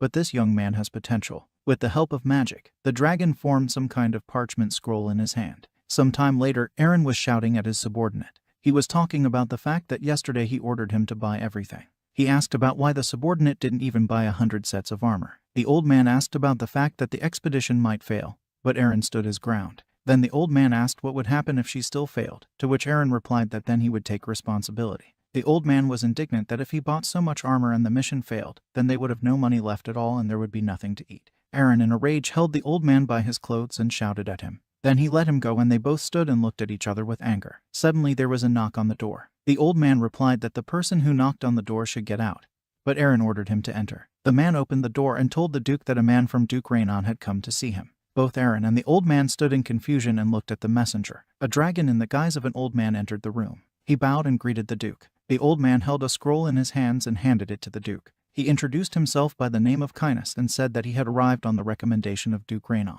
Aron, surprised, took the scroll from Kynas' hands and asked him again if he really came on Duke Rainon's personal recommendation. For himself, Aron thought about the fact that last time Kynas introduced himself as a strategist, but left them a year later. Aron was pleasantly surprised to see Kynas and noted that his appearance is hard to forget. Aron unfolded the scroll and began to read it. In it, Duke Rainon was addressing Aron. He wrote that it had been 3 years since the man settled on the lands of Bran and there was not a day when he would not be unpleasant to remember that Aron constantly has to fight for existence in this hell. Then there were a few more lines of text, after which it was said that this time the Duke had sent him his promising strategist and some gold for the treasury. Duke Rainon also expressed his wishes that he hopes that Kynas will serve Aron well in the next 3 years, and he and Aron will meet again someday. After finishing reading the scroll, Aron thought about how Duke Rainon was loyal to the late emperor.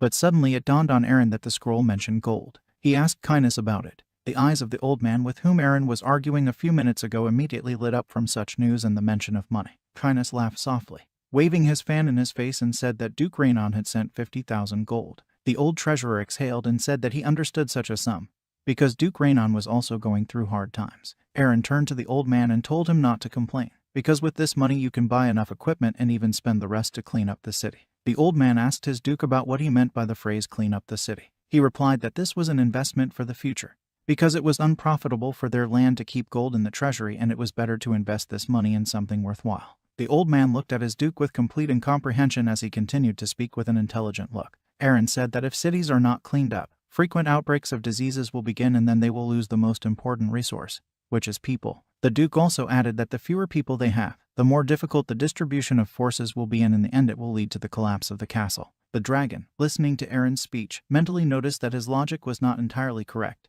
but it was much more important that his train of thought was going in the right direction. Because few people think as far as Aron does, and even fewer people remember about hygiene and cleanliness of the city. Maybe Aron will be suitable for the role of caretaker of the dragon's nest. At this time, the old man left the room and told the duke to do what he wanted, because he was quitting. The old man left the room slamming the door and Aron was left alone with Kynas. Aron looked at the man and was glad that now he had a strategist at his disposal from Duke Rainon himself, and he was already going to memorize strategy textbooks. Very timely, Kynas got to Aron's castle. The duke turned to Kynas and said that although he was recommended by Duke Rainon, but Kynas probably understands perfectly well that Aron cannot immediately put him as the chief strategist, because the people and the subjects may rebel because of this. Kynas bowed his head and agreed with Aron's words. After that, the duke continued to speak. He said that based on this, he would be very happy if Kynas showed his skills well in the upcoming campaign against the orcs and then, in case of victory and success, Aron would be able to appoint him chief strategist without any problems. The duke asked Kynas what he thought about this. The dragon covered his face with his fan again and agreed with the duke. He said he would be happy to help Aron in the upcoming campaign. In his mind, the dragon thought that a pathetic person dares to doubt his abilities. He was amused and even interested. Aron summed it up and said he was relying on kindness. The man thought to himself that if everything goes well, then he will work with this strategist for the next 3 years, which is quite a long time. The dragon replied that he would not let the Duke down and thought that the better he got to know this man, the more entertaining he would become for the dragon. Suddenly, Aron added that his goal after the war with the orcs would be dungeon development. The dragon was surprised and even a little horrified by such a statement. He asked Aron again about what he meant and whether Kindness understood him correctly. A week later, the army of the Brandlands stood in large numbers and fully armed in front of their commander-in-chief, Duke Aron. The Duke said he hoped all the warriors had already learned their strategy by heart. Aron asked if anyone needed to explain everything again. The warriors remained silent in response. Aron was satisfied with this answer and he said that the army was going on an expedition today. Aron shouted that they would definitely destroy the evil orcs and then get rich. The warriors liked this fighting spirit, so they raised their spears to the sky and began to shout. The gates of the protective wall of the lands of Bran opened and a huge army led by Aron headed to battle with the orcs. In the black forest of the land of Bran, Aron and Kindness stood on a mountain. They were watching the orc tribe. The leader of this tribe was called Kirok and he captured one citadel in order to build his nest there. Because of the orcs, all the food lines of the land of Bran were destroyed and a few years later, just because of them, a massive famine began, which led to the death of most of the population. Aron decided that the problem needed to be cut down at the root and that's exactly what he would do. Rommel came up to Aron and said that their squad had found kobold shooters. Aron asked the man about how many of these monsters. Rommel replied that they found 5 groups and in each of them about 5 or 6 orcs. Aron called his sister Cheryl. She came out of the tent and reluctantly approached her brother. He twirled his hand in the air and gestured to her what she should do. The girl, taking her magic staff, ran into the forest. There she created a fireball of the 3rd circle and said that this spell is on the 3rd circle, but hits at the level of the 5th. After that, she directed the ball towards the orc village. At this time, the monsters were talking in their own language and actively discussing something. Suddenly, they saw a fireball in the sky, which then fell next to them and set fire to the forest. The monsters scattered into different ones due to the explosion. Aron watched all this from that very mountain. He was not happy that his sister used some kind of 3rd circle power that hits like the 5th, as he asked her not to use the power above the 3rd circle in order not to attract the attention of the emperor. The girl returned to her brother while he, covering his face with his hand, thought that if he had known that the girl would use spells stronger than piercing wind, then he would not have taken her with him today. Kindness, who was standing next to the Duke, said that the emperor would sooner or later find out what Duke Aron was doing anyway, and even more so as long as the soldiers did not spread rumors. There should be no problems with this. Aron exhaled and agreed with the strategist, after which he asked him if he had found the right place. The man replied with full confidence that of course he had found what he needed. The day before the start of the campaign, Kindness, Aron, Rommel and Cheryl discussed the plan of action in one of the rooms of the castle. The dragon said that the best outcome of the war against monsters would be to destroy them before the start of a real war, so people don't have much choice. He also added that now the best strategy would be to take the enemies to a place convenient for them and destroy them there. Aron asked the strategist what he meant by a convenient place. The man replied that this was necessary in order to exclude large losses. Kindness also added that the orc tribe has about 2,000 monsters and even if the people of the land of Bran win, the losses will still be incomparable because they have only 500 warriors. After that, Kindness said that everything else, since it is people who are attacking, then every move needs to be carefully calculated and planned. The man advised to lure out the orcs with the help of cavalry to begin with. Aron doubted that it was worth using 100 cavalrymen as bait for monsters, but Kindness convinced him that it was really necessary. Kindness added that since the speed will be on the side of the people, they will be able to ambush and then, as soon as the orcs approach the forest, archers and shooters will have to destroy at least half of the enemy troops. Then, according to Kindness' plan, the humans would push them into the open and, with the help of heavily armed knights, surround them in order for them to surrender. Aron thought for a while, then said that the plan and strategy are excellent. After that, the Duke announced that they would proceed according to Kindness' plan. The monsters were trying to escape from the fire that Cheryl had set and escape from this place. Someone from the squad reported to Aron that apparently the monsters had started moving. Kindness noticed that apparently these are not ordinary orcs, since they even have scouts. This means that the monsters will prepare for battle as soon as they sense something is wrong. After that, the man added that if this is the case, then why not make developed orcs their slaves? Aron looked questioningly at Kindness. He continued his speech. He said that in his opinion, such a workforce would help the Duke's goal for dungeon development. Aron was surprised at Kindness' insight and wit. The Duke admitted that the idea proposed by the man was really good, but doubted that monsters would obey a man. Aron said that according to rumors, monsters only listen to the orders of ghosts and dragons. In response to this, Kindness laughed awkwardly and said that orcs are a species that obeys only superior strength, so it is not necessary to be a dragon at all. Aron said he would deal with it later, as he did not want his greed to lead to big sacrifices. Kynes agreed to his order. Aron asked the man if it was time to start their plan. He ordered his sister Cheryl to take 200 soldiers and take up positions in the forest. Aron ordered Rommel to create an iron ring and an ambush. Both obeyed the Duke's order and took action. Aron told Kynes to stay at the top of the hill, and he also obediently agreed. Aron signaled to his army and led them forward with him. At this time, the head of the orcs dined at his castle. A subordinate came running to him and reported that the people were going to attack them any minute. The trigger was angry at this news and asked about where these people came from. The subordinate replied that the people were attacking from the Black Forest. Huron called the people of Bran's land insects that were hiding behind stone walls and said that they had finally come out. The orc was sure that he would easily kill them all. Another orc ran out into the street and shouted that meat was coming to them. He called on other monster warriors to kill all the people and capture the castle. The warriors began to rejoice in agreement with the head. The trigger ordered the Minotaur to be released. The gate was opened and a huge monster Minotaur came out of it with an even bigger hammer in his hand. The beast roared very loudly into the sky. The trigger ordered his warriors to kill and loot. A huge and numerous army of orcs, led by their leader Kirk and the Minotaur as the main weapon, headed towards the people advancing on them. The sun was already setting below the horizon and was going to hide behind the mountains. A huge bird was flying over the forest when suddenly she heard a noise. Taking a closer look, the bird discovered that it was a huge army of orcs. It turned out that the eagle served the dragon, and therefore he saw everything that the bird saw. The dragon decided that the time had come. At that moment, the army of the people of the land of Bran was running through the forest, led by Aron. The Duke shouted to his men to prepare for a clash and raised his sword into the sky. Aron shouted forward and the human army collided with the orc army. A brutal massacre began. 100 cavalrymen led by Duke Aron fought against 2,000 orcs led by the monster Kurok. The battle began. Aron realized that they were not acting strongly enough and needed to continue to crush the orcs. Suddenly, the man saw a huge axe in front of him and barely managed to hide his head from its blade. In front of Aron stood a huge minotaur. The monster screamed so loudly that people had to cover their ears with their hands. Aron shouted to his army not to be afraid of the Minotaur and ordered them to move on towards the orcs. People again went on the attack on the monsters. One of the orcs started attacking Aron. The Duke had already raised his sword to strike, when he suddenly remembered Kynes' words that the orcs could become a good workforce that would help in the development of dungeons. After that, Aron decided not to kill the orcs, but simply to push them out of his way. The Duke realized that they were in the Black Forest, just where they planned to exterminate the orcs. Aron shouted to his soldiers that there were too many enemies and ordered his army to retreat.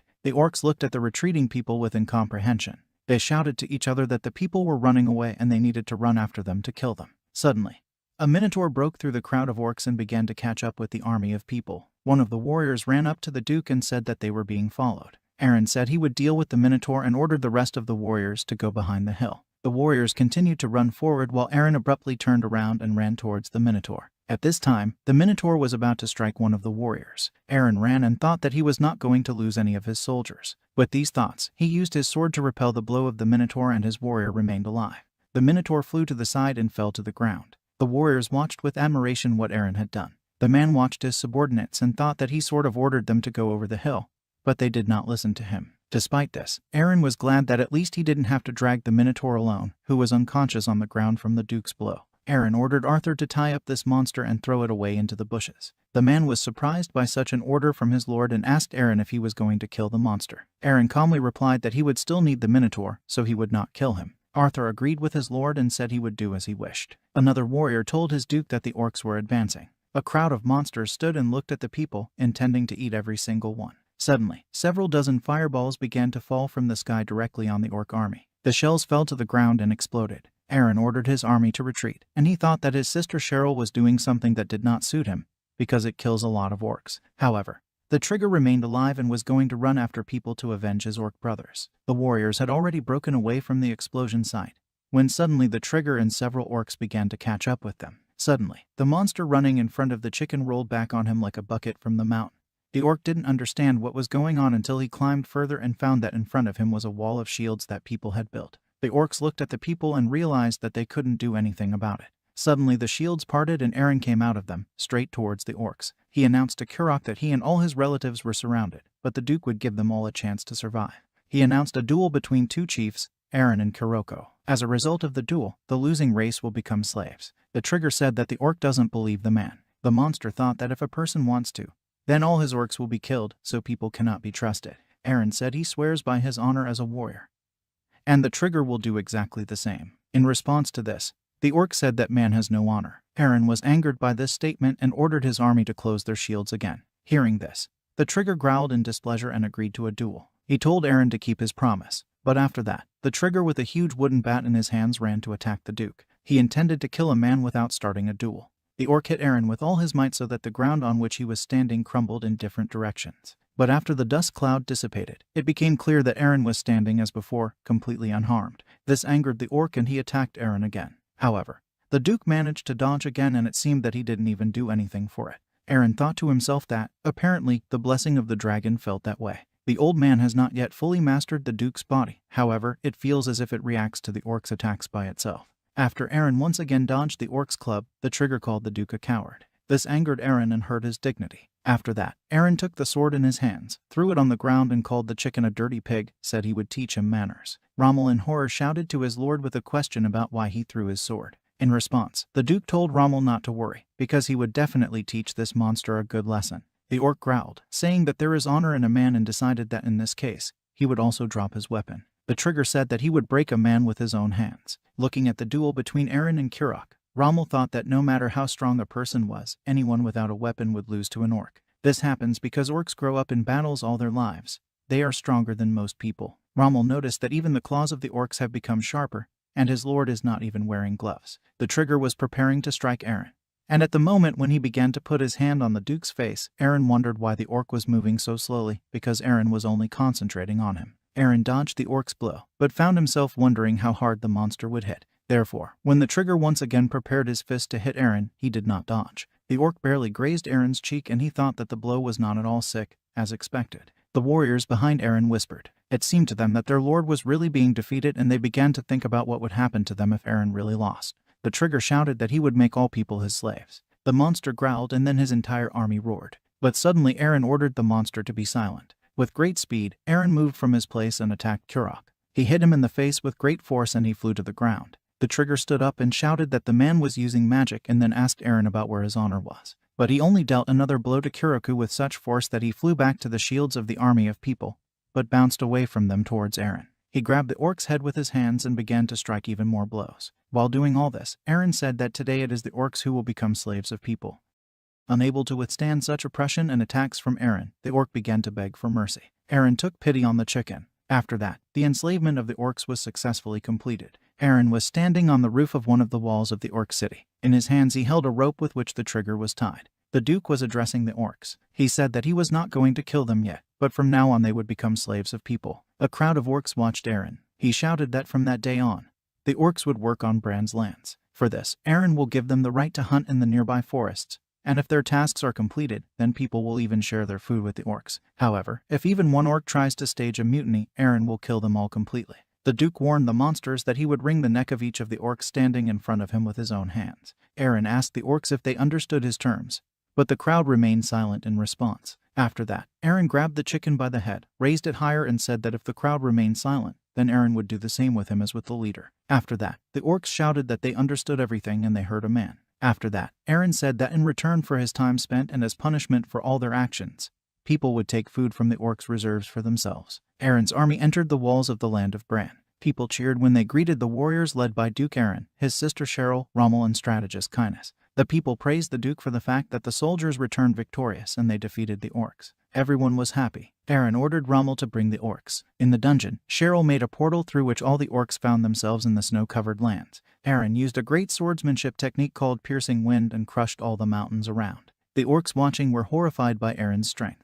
The orcs bowed on their knees to Aron, while he spoke about how from that day on they would serve the great dragon power. Aron ordered the orcs to raise their heads and remember what Aron alone did to these mountains and the city. He told the orcs to always remember their place in this world. The next day, Aron called Kurok to him. He bowed to Aron on one knee and said that I swear not to reveal the Duke's power to him, and if they try to take revenge, the trigger will stop them. Aron told Kurok to remember that if at least one orc tries to do something, Aron will destroy their entire species.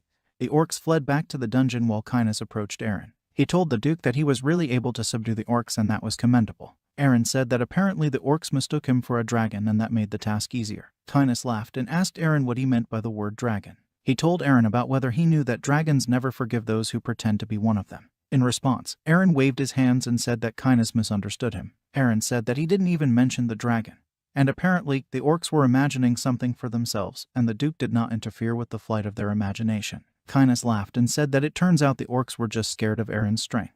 To which he replied that Kynes was right and his strength was comparable to that of a dragon. Kynes asked Aron about what he said, but he changed the subject. Aron said he would call a meeting in about an hour and asked Kynes to tell the others about the orcs. He said he would carry out the Duke's order. The old man in the body of Duke Aron walked and thought that his lord with such strength would be able to protect both his lands and his subjects. And even if I couldn't, I would have to at least try. The old man was surprised that the promise to the last king was so important. After that, the old man thought that he was not Aron anyway and was not going to follow these promises in the same way as nobles do. His main task now is to protect his subjects and the lands of Bran. The old man decided that he would definitely prepare for a battle with the king, which would solve everything.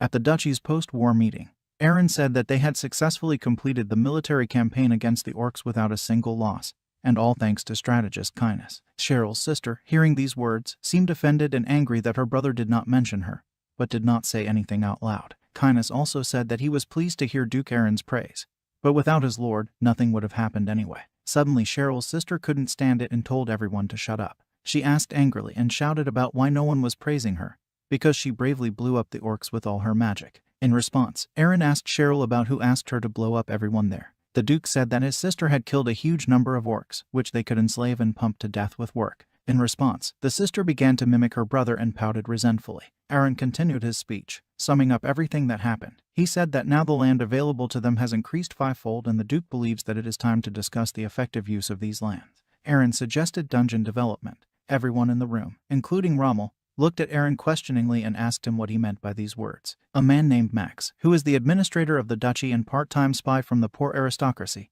asked his lord if he was really going to use the dungeons to lure tourists. Aron turned to Kynes and asked him if he had made a plan. He replied that he was too busy, but still managed to fulfill the order of his lord. He placed a large scroll on the table and said that this was the main plan of the project called Dungeon Opening and Development. Kynes unfolded a huge scroll. He was so long that he didn't have enough table. Aron got up from his chair and praised Kynes for the excellent job he had done. But later he added that this plan misses two important details. Kynes, in fear, asked his lord about what he had missed. Aron shouted that they would probably frame the adventurers, forcing them on the verge of life and death to sign a contract that would force them to be his slaves. Suddenly Max shouted that making people his slaves would have a bad effect on the reputation of Aron, who is also an aristocrat. In response, Aron said that he didn't care about his reputation since it was more important for him not to die of hunger. He also added that even aristocrats are human and like all the Lord's subjects, without food Aron will also die. Suddenly Kynes laughed. He apologized and said that his lord was perfectly able to go beyond simple logic,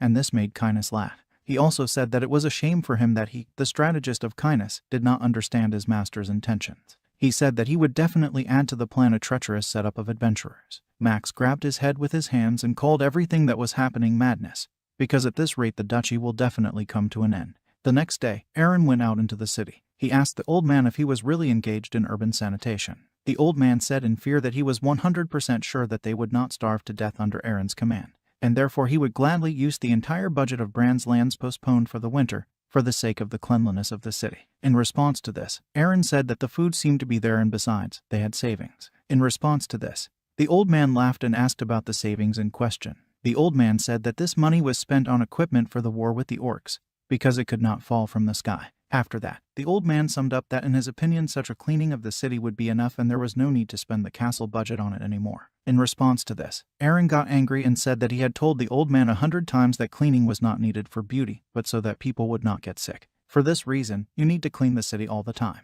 Aron ordered the old man to pay the workers with food obtained after the war with the orcs. The old man sighed wearily and said that all of them would soon come to an end. Aron looked at the city and thought that at this rate they would really run out of food and there would be no sanitation. The Duke was thinking about how to solve such a difficult task. At that moment, one of the subjects of Rommel's capital told him that some nun was again illegally arranging treatment.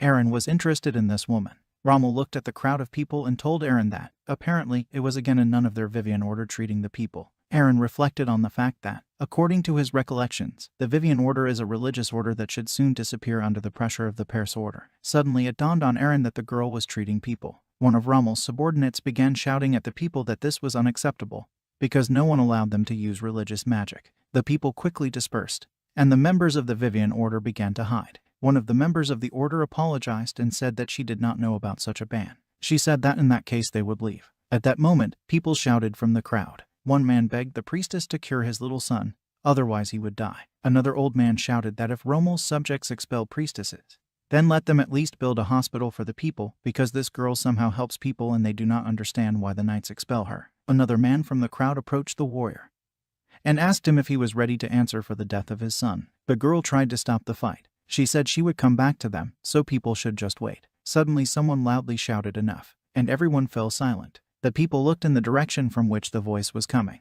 Aron was standing there. He said the nun could continue. Aron approached the girl and thanked her for helping his subjects. The Duke also added that he has no reason to expel the girl from the city and he personally allows her to help his people. People joyfully began to rejoice. The girl at first did not believe in the words of the Duke and then thanked him for such an opportunity. Aron was embarrassed and looked away. He said that the nuns could continue the treatment and the girl needed to go after him. Aron walked and thought that he didn't care about religion because free treatment is more important. He laughed inwardly and thought that he would make them all plow until they died of fatigue. As soon as Aron and the nun arrived at the duchy's meeting room, the girl threw herself around Aron's neck with a hug. Aron began to push the girl away from him and wondered if she didn't know that holy virgins are deprived of God's blessing when they touch men. The girl knelt down in front of Aron and asked him if he really wanted to build a temple. Aron began to drink tea and said that he really wanted to do it and saw no reason not to build a temple. The girl was very happy, but suddenly an old man appeared who said that they could not build a temple because they simply did not have the money for it. And if they build it, then they will have absolutely nothing left in the treasury. Aron said he knew all this, but they must have had hidden savings somewhere. In response to this, the old man angrily shouted that the last emperor had left this money to Aron in order to use it as a last resort. In response to this, the Duke shouted that the extreme case had come. The old man quietly bowed to his Duke and said that he would do his bidding. The girl began to thank Duke Aron endlessly for such a decision, but the man stopped her and said that for such generosity he had one condition for the Order of Vivian.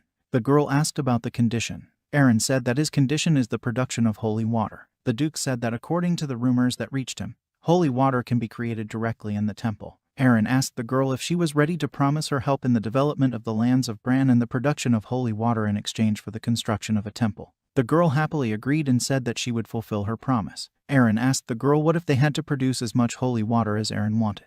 In response to this, the girl agreed again. A few weeks later, Kynes ran up to his Duke and reported that the orcs had discovered a hidden dungeon and it was located near their fortress. Aron asked Kynes about which dungeon he was talking about. Kynes said that according to Kurok, this is some kind of long-abandoned place. In response to this, Aron asked about whether this was mentioned in any ancient writings and whether this place has no owner at all. Kynes replied that they had found absolutely nothing. He also added that, apparently, now this dungeon has become a den of a wide variety of creatures. The strategist asked his lord if they would develop such a place, because it is difficult for Kynes to imagine how adventurers can be lured there. Aron thought that no one would believe that a high-ranking dungeon just appeared, even if they made it out of an abandoned one. Suddenly Aron remembered the nun. The Duke laughed and said that he had come up with a great idea and had found a way to lure adventurers there. Aron said that they would spread a rumor about the elixir of eternal life, which could supposedly be found there. Kynes said they didn't have anything like that, but in response to this, the Duke said that they actually had one such thing at their disposal and called the strategist to follow him. Arriving at the temple, Kynes saw how the girl treats people and was very surprised. He can't understand what kind of glow it is,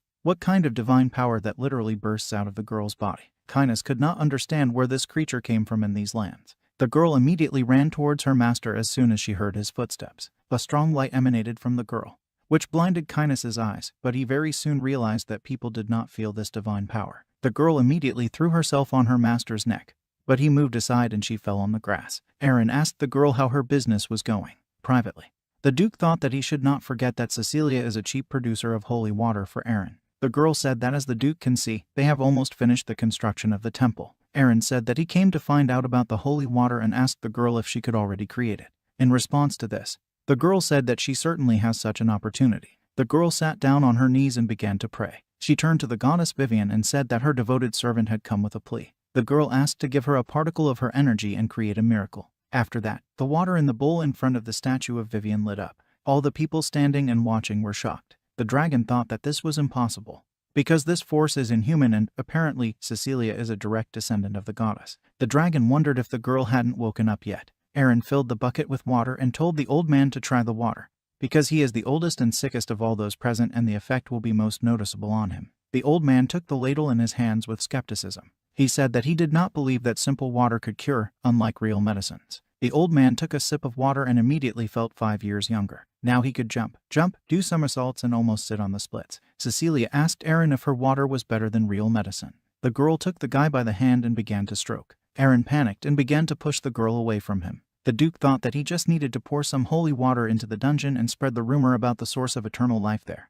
But he also noted that the effectiveness of this water is amazing. The guy decided that in this case it was necessary to keep Cecilia. He made a reservation and corrected himself, his cheap producer of holy water, as close to himself as possible. At this time, the girl was still standing close to Aron, and it was clear from the Duke's face that he was embarrassed by such attention from the girl, and he was embarrassed. Aron called kindness to him. The Duke whispered to his strategist about how hard it would be to spread such a rumor about the elixir. Kindness replied that he was sure there was no such powerful holy water anywhere else. The strategist also added that, of course, water does not grant eternal life, but even this effect is enough for adventurers. Aron said that since everything was ready, in that case it would be time for them to go to the dungeon. Suddenly Cecilia ran up to her master and said that she had just remembered that she would like to introduce him to someone. Aron was surprised and asked the girl who she was talking about. Cecilia replied that she wanted to introduce the man to the captain of the Holy Knights of her order. Aron was surprised and asked the girl if he had heard that the Vivian Order had Holy Knights. It turned out that the Order of the Holy Knights really exists. And, unlike other specialized warriors, they are responsible for defense. These people dedicate their bodies to the divine in order to withstand and repel absolutely any kind of attacks. If such knights unite together, then their defense will not be inferior in strength even to a fortress. However, Cecilia sighed sadly and said that they only had one of the knights left. Aron asked the girl if the captain would come to them. Suddenly, someone called out to Aron, calling him a red-haired boy. The Duke looked in the direction from which the voice came and saw a girl in armor there. She told Aron to stop crowding their saint, because he was not worthy to stand even close to her. The Duke looked offended at the knight. She continued talking and said that she came only because the Holy Virgin decided to build a temple in the lands of Bran. She called this place dead, with weak people and a useless duke, just a pathetic sight. At that moment Cecilia flew up to the knight and calling her Lady Bianca said that she could not talk to her master like that, because it was rude. Aron, with a calm voice, asked the girl what she meant when she called his people weak. Bianca replied that she really considered their people weak and added that she was ready to obey only the strongest. In response, Aron, with the same calm face and even a little bored, asked the girl about how many people she had already obeyed in her entire life. The girl shouted that so far no one has been awarded such an honor, because no one will be able to match her strength. Aron smiled and asked the girl if she wanted to make a bet. Bianca was surprised and asked Aron what he meant. He replied that the loser of the bet would receive 3 strong blows from the winner, and after that they would see if Bianca would obey the Duke of Bran's land. Bianca looked at the Duke with contempt and called him an infirm brat.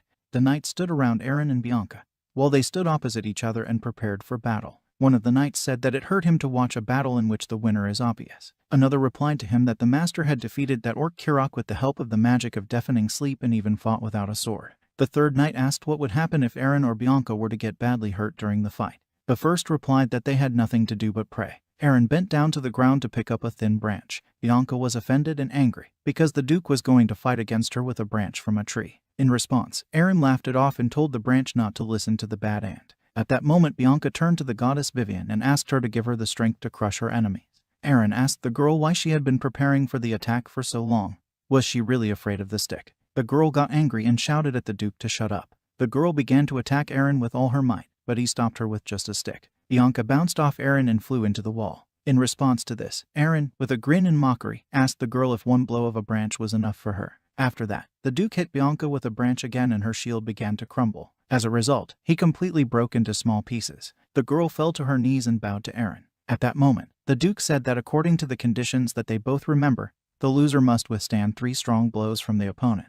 He ordered Bianca to expose herself. The Duke dealt Bianca 3 blows with a stick while all the knights were watching. After that, Aron announced that the punishment was over and told Bianca that she would never dare to insult him on his own land again. The girl sighed, barely gathered the strength to get up from the ground and turned to Aron. She said that no one had ever humiliated her so cruelly and asked the Duke to make her his own. But before the girl could finish, Cecilia closed her mouth. Aron was surprised by such a request from the captain of the order and asked her about what she said. Cecilia continued to close Bianca's mouth and laughed and said that the captain of the Order of the Holy Knights must have been slightly carried away by reading her favorite novels. Aron was still standing in surprise and did not understand what kind of novels Bianca was reading.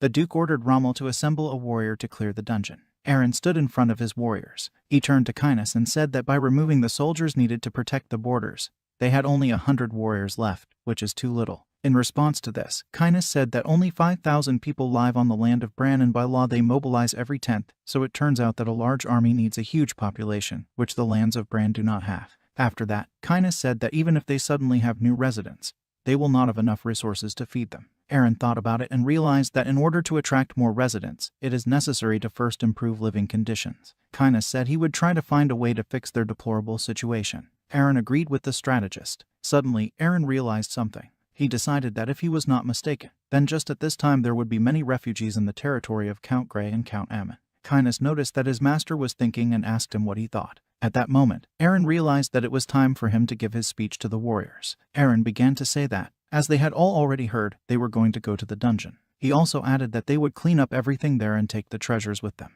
After that, the warriors led by Aron headed to the dungeon. There were orcs at the entrance to it. They bowed to their overlord and greeted him. Aron asked the orcs about how it went there. Suddenly, the trigger said something had happened. After that, they headed to the second floor of the dungeon in the Holy Lands of Attuna. The orc pointed to his brothers lying on the ground and said that they had become some kind of strange. Cheryl asked others about whether everyone feels this strange cold that she feels. These orcs stood up and looked at the people. Their eyes were glowing purple. The orcs headed towards the humans and were going to attack them. The trigger shouted for his brothers to stop, otherwise Aron would kill them all and beat off the orcs from the lord with a club. They fell and crashed into the wall. Some kind of black spirit flew out of them. Kynes warned everyone to be careful, because these are ghosts. The ghost flew through Kurok's baton, despite the fact that he was trying to protect his master. The ghost flew to Aron, but with the help of the sword was able to repel the attack. A bunch of ghosts surrounded the people in the dungeon. Cheryl thought that she would still have nightmares about these creatures. The girl released a fireball from her magic staff and it crushed several ghosts. Rommel called out to Mrs. Cheryl and asked her for help, since neither he nor the trigger can harm these ghosts in any way. After that, Kynes said that he forgot to mention that only magic can hurt ghosts. Rommel said that such an important detail could have been said earlier. Cheryl ordered everyone to stay put and not move. After that, she released another stream of fire from her staff towards the ghosts, and they flew away. After that, they gathered into one lump and let out a long howl, so loud that everyone in the dungeon had to cover their ears. After that, one huge ghost reappeared and Aron cut it with his sword, charged with the fire of his sister Cheryl. Kynes said that apparently the ghost stayed in this place for a reason, because maybe they even guarded something. Cheryl called out to her brother to come to her. The girl was holding a book in her hands and reading it. After her brother approached her, she showed him the title of the book, which read The Legacy of the Ancients. The girl was reading a book and said that during the time of the Dragon Empire there was a temple of some group of monks in this place, and she also saw about the training of spiritual power. Aron asked about what these workouts are. Cheryl began to read that unlike magicians using external force, these monks were able to know the power of a different nature, spiritual. Aron said that this is the first time he hears about inner strength.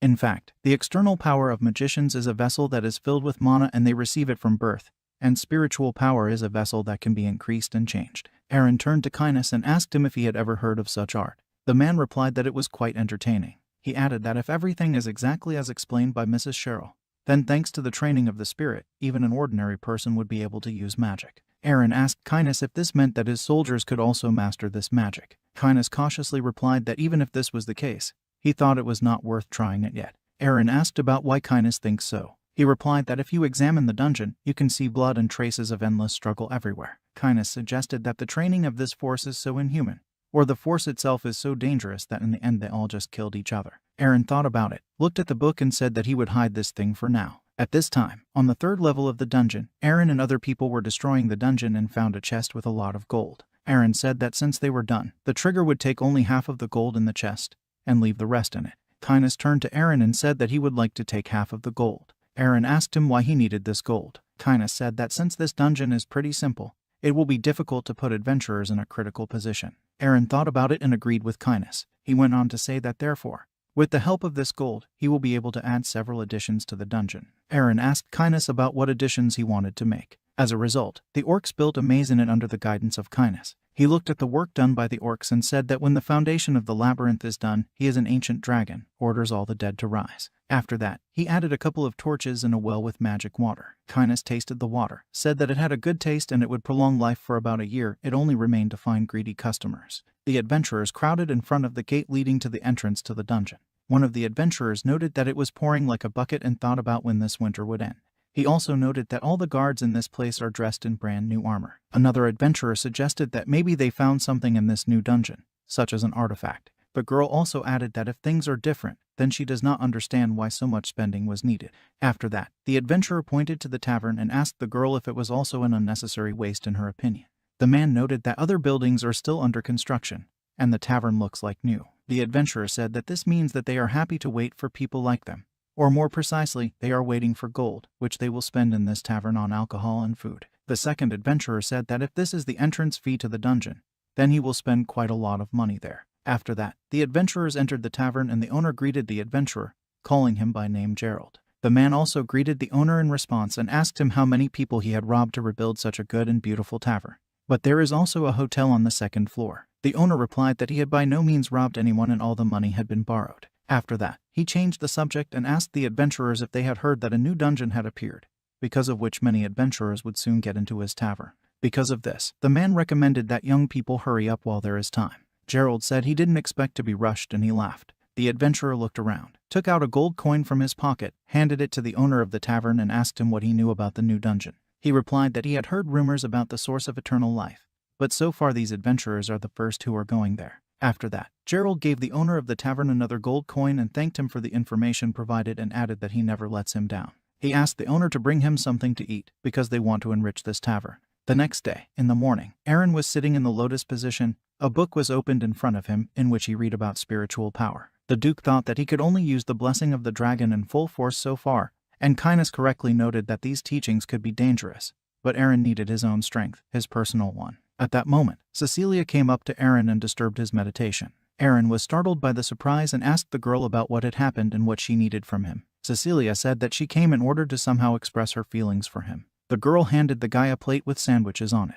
Aron took this plate, but suddenly one of the warriors came running to him in order to give it, and so Cecilia left. The warrior informed his master that the adventurers had arrived. In response, the joyful Aron asked the warrior about how many slaves there were. The next day, a crowd of adventurers rushed to the dungeon called the Source of Atuna. The adventurer noticed a sign that said that the entrance fee was 10 gold. The girl paid her money, and in response to this, she was handed a payment paper and told not to lose it, since it is her pass to the dungeon. Gerald wanted to enter the dungeon, but the soldiers blocked his entrance and told him that it was impossible to enter the dungeon without paper. Gerald started to say something, but the soldiers interrupted him and reminded him again that you need to pay 10 gold to enter. Other adventurers began to mutter discontentedly and say that this was robbery. Another said that with this money you can feed a family for 3 months and this is some kind of divorce. After that, the warrior announced that he was now declaring the words of the owner of the brand lands, Duke Aron. You can always earn 10 gold. But the elixir of eternal life can be exhausted at any moment. Decide for yourself what is more expensive to you. After that, Gerald took out a bag of money from his pocket and handed it to the warrior. After the adventurers entered,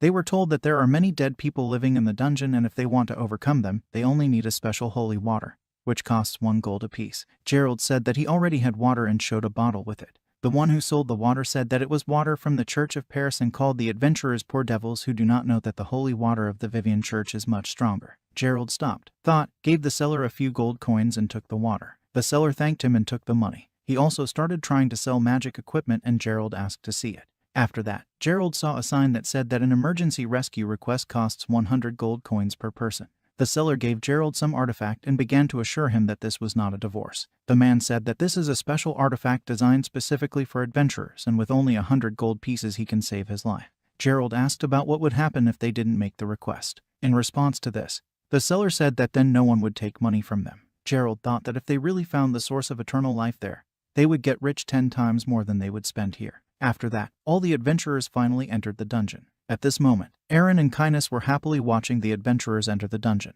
Aron called Kurok and told him that the holy water would simplify the battle with ghosts too much for adventurers, and therefore, the Duke asks the orc to go to the dungeon and heat up the situation there. At this time, on the second floor of the dungeon, the adventurer was using ice arrows to fight monsters and fight her way to the source. Gerald thought that if they didn't have this holy water, then everything would be much more complicated. The adventurers, led by Gerald, stood near the stairs and wondered if it led to the last floor. Suddenly, more ghosts flew towards the adventurers, who were already ready to attack them. One of the men shouted at them that they were stupid creatures and threw a bottle of holy water at them. She crashed into the ghost, but did nothing. As a result, the ghost attacked the man and he flew down the stairs. The other adventurers were scared. They realized that these were mutant ghosts and Gerald ordered everyone else to get weapons. However, after that, several more ghosts ran out. Gerald got scared, said there were too many monsters and ordered all the other people to run. After that, the orcs pulled off their blue cloaks, which made it seem that they were ghosts.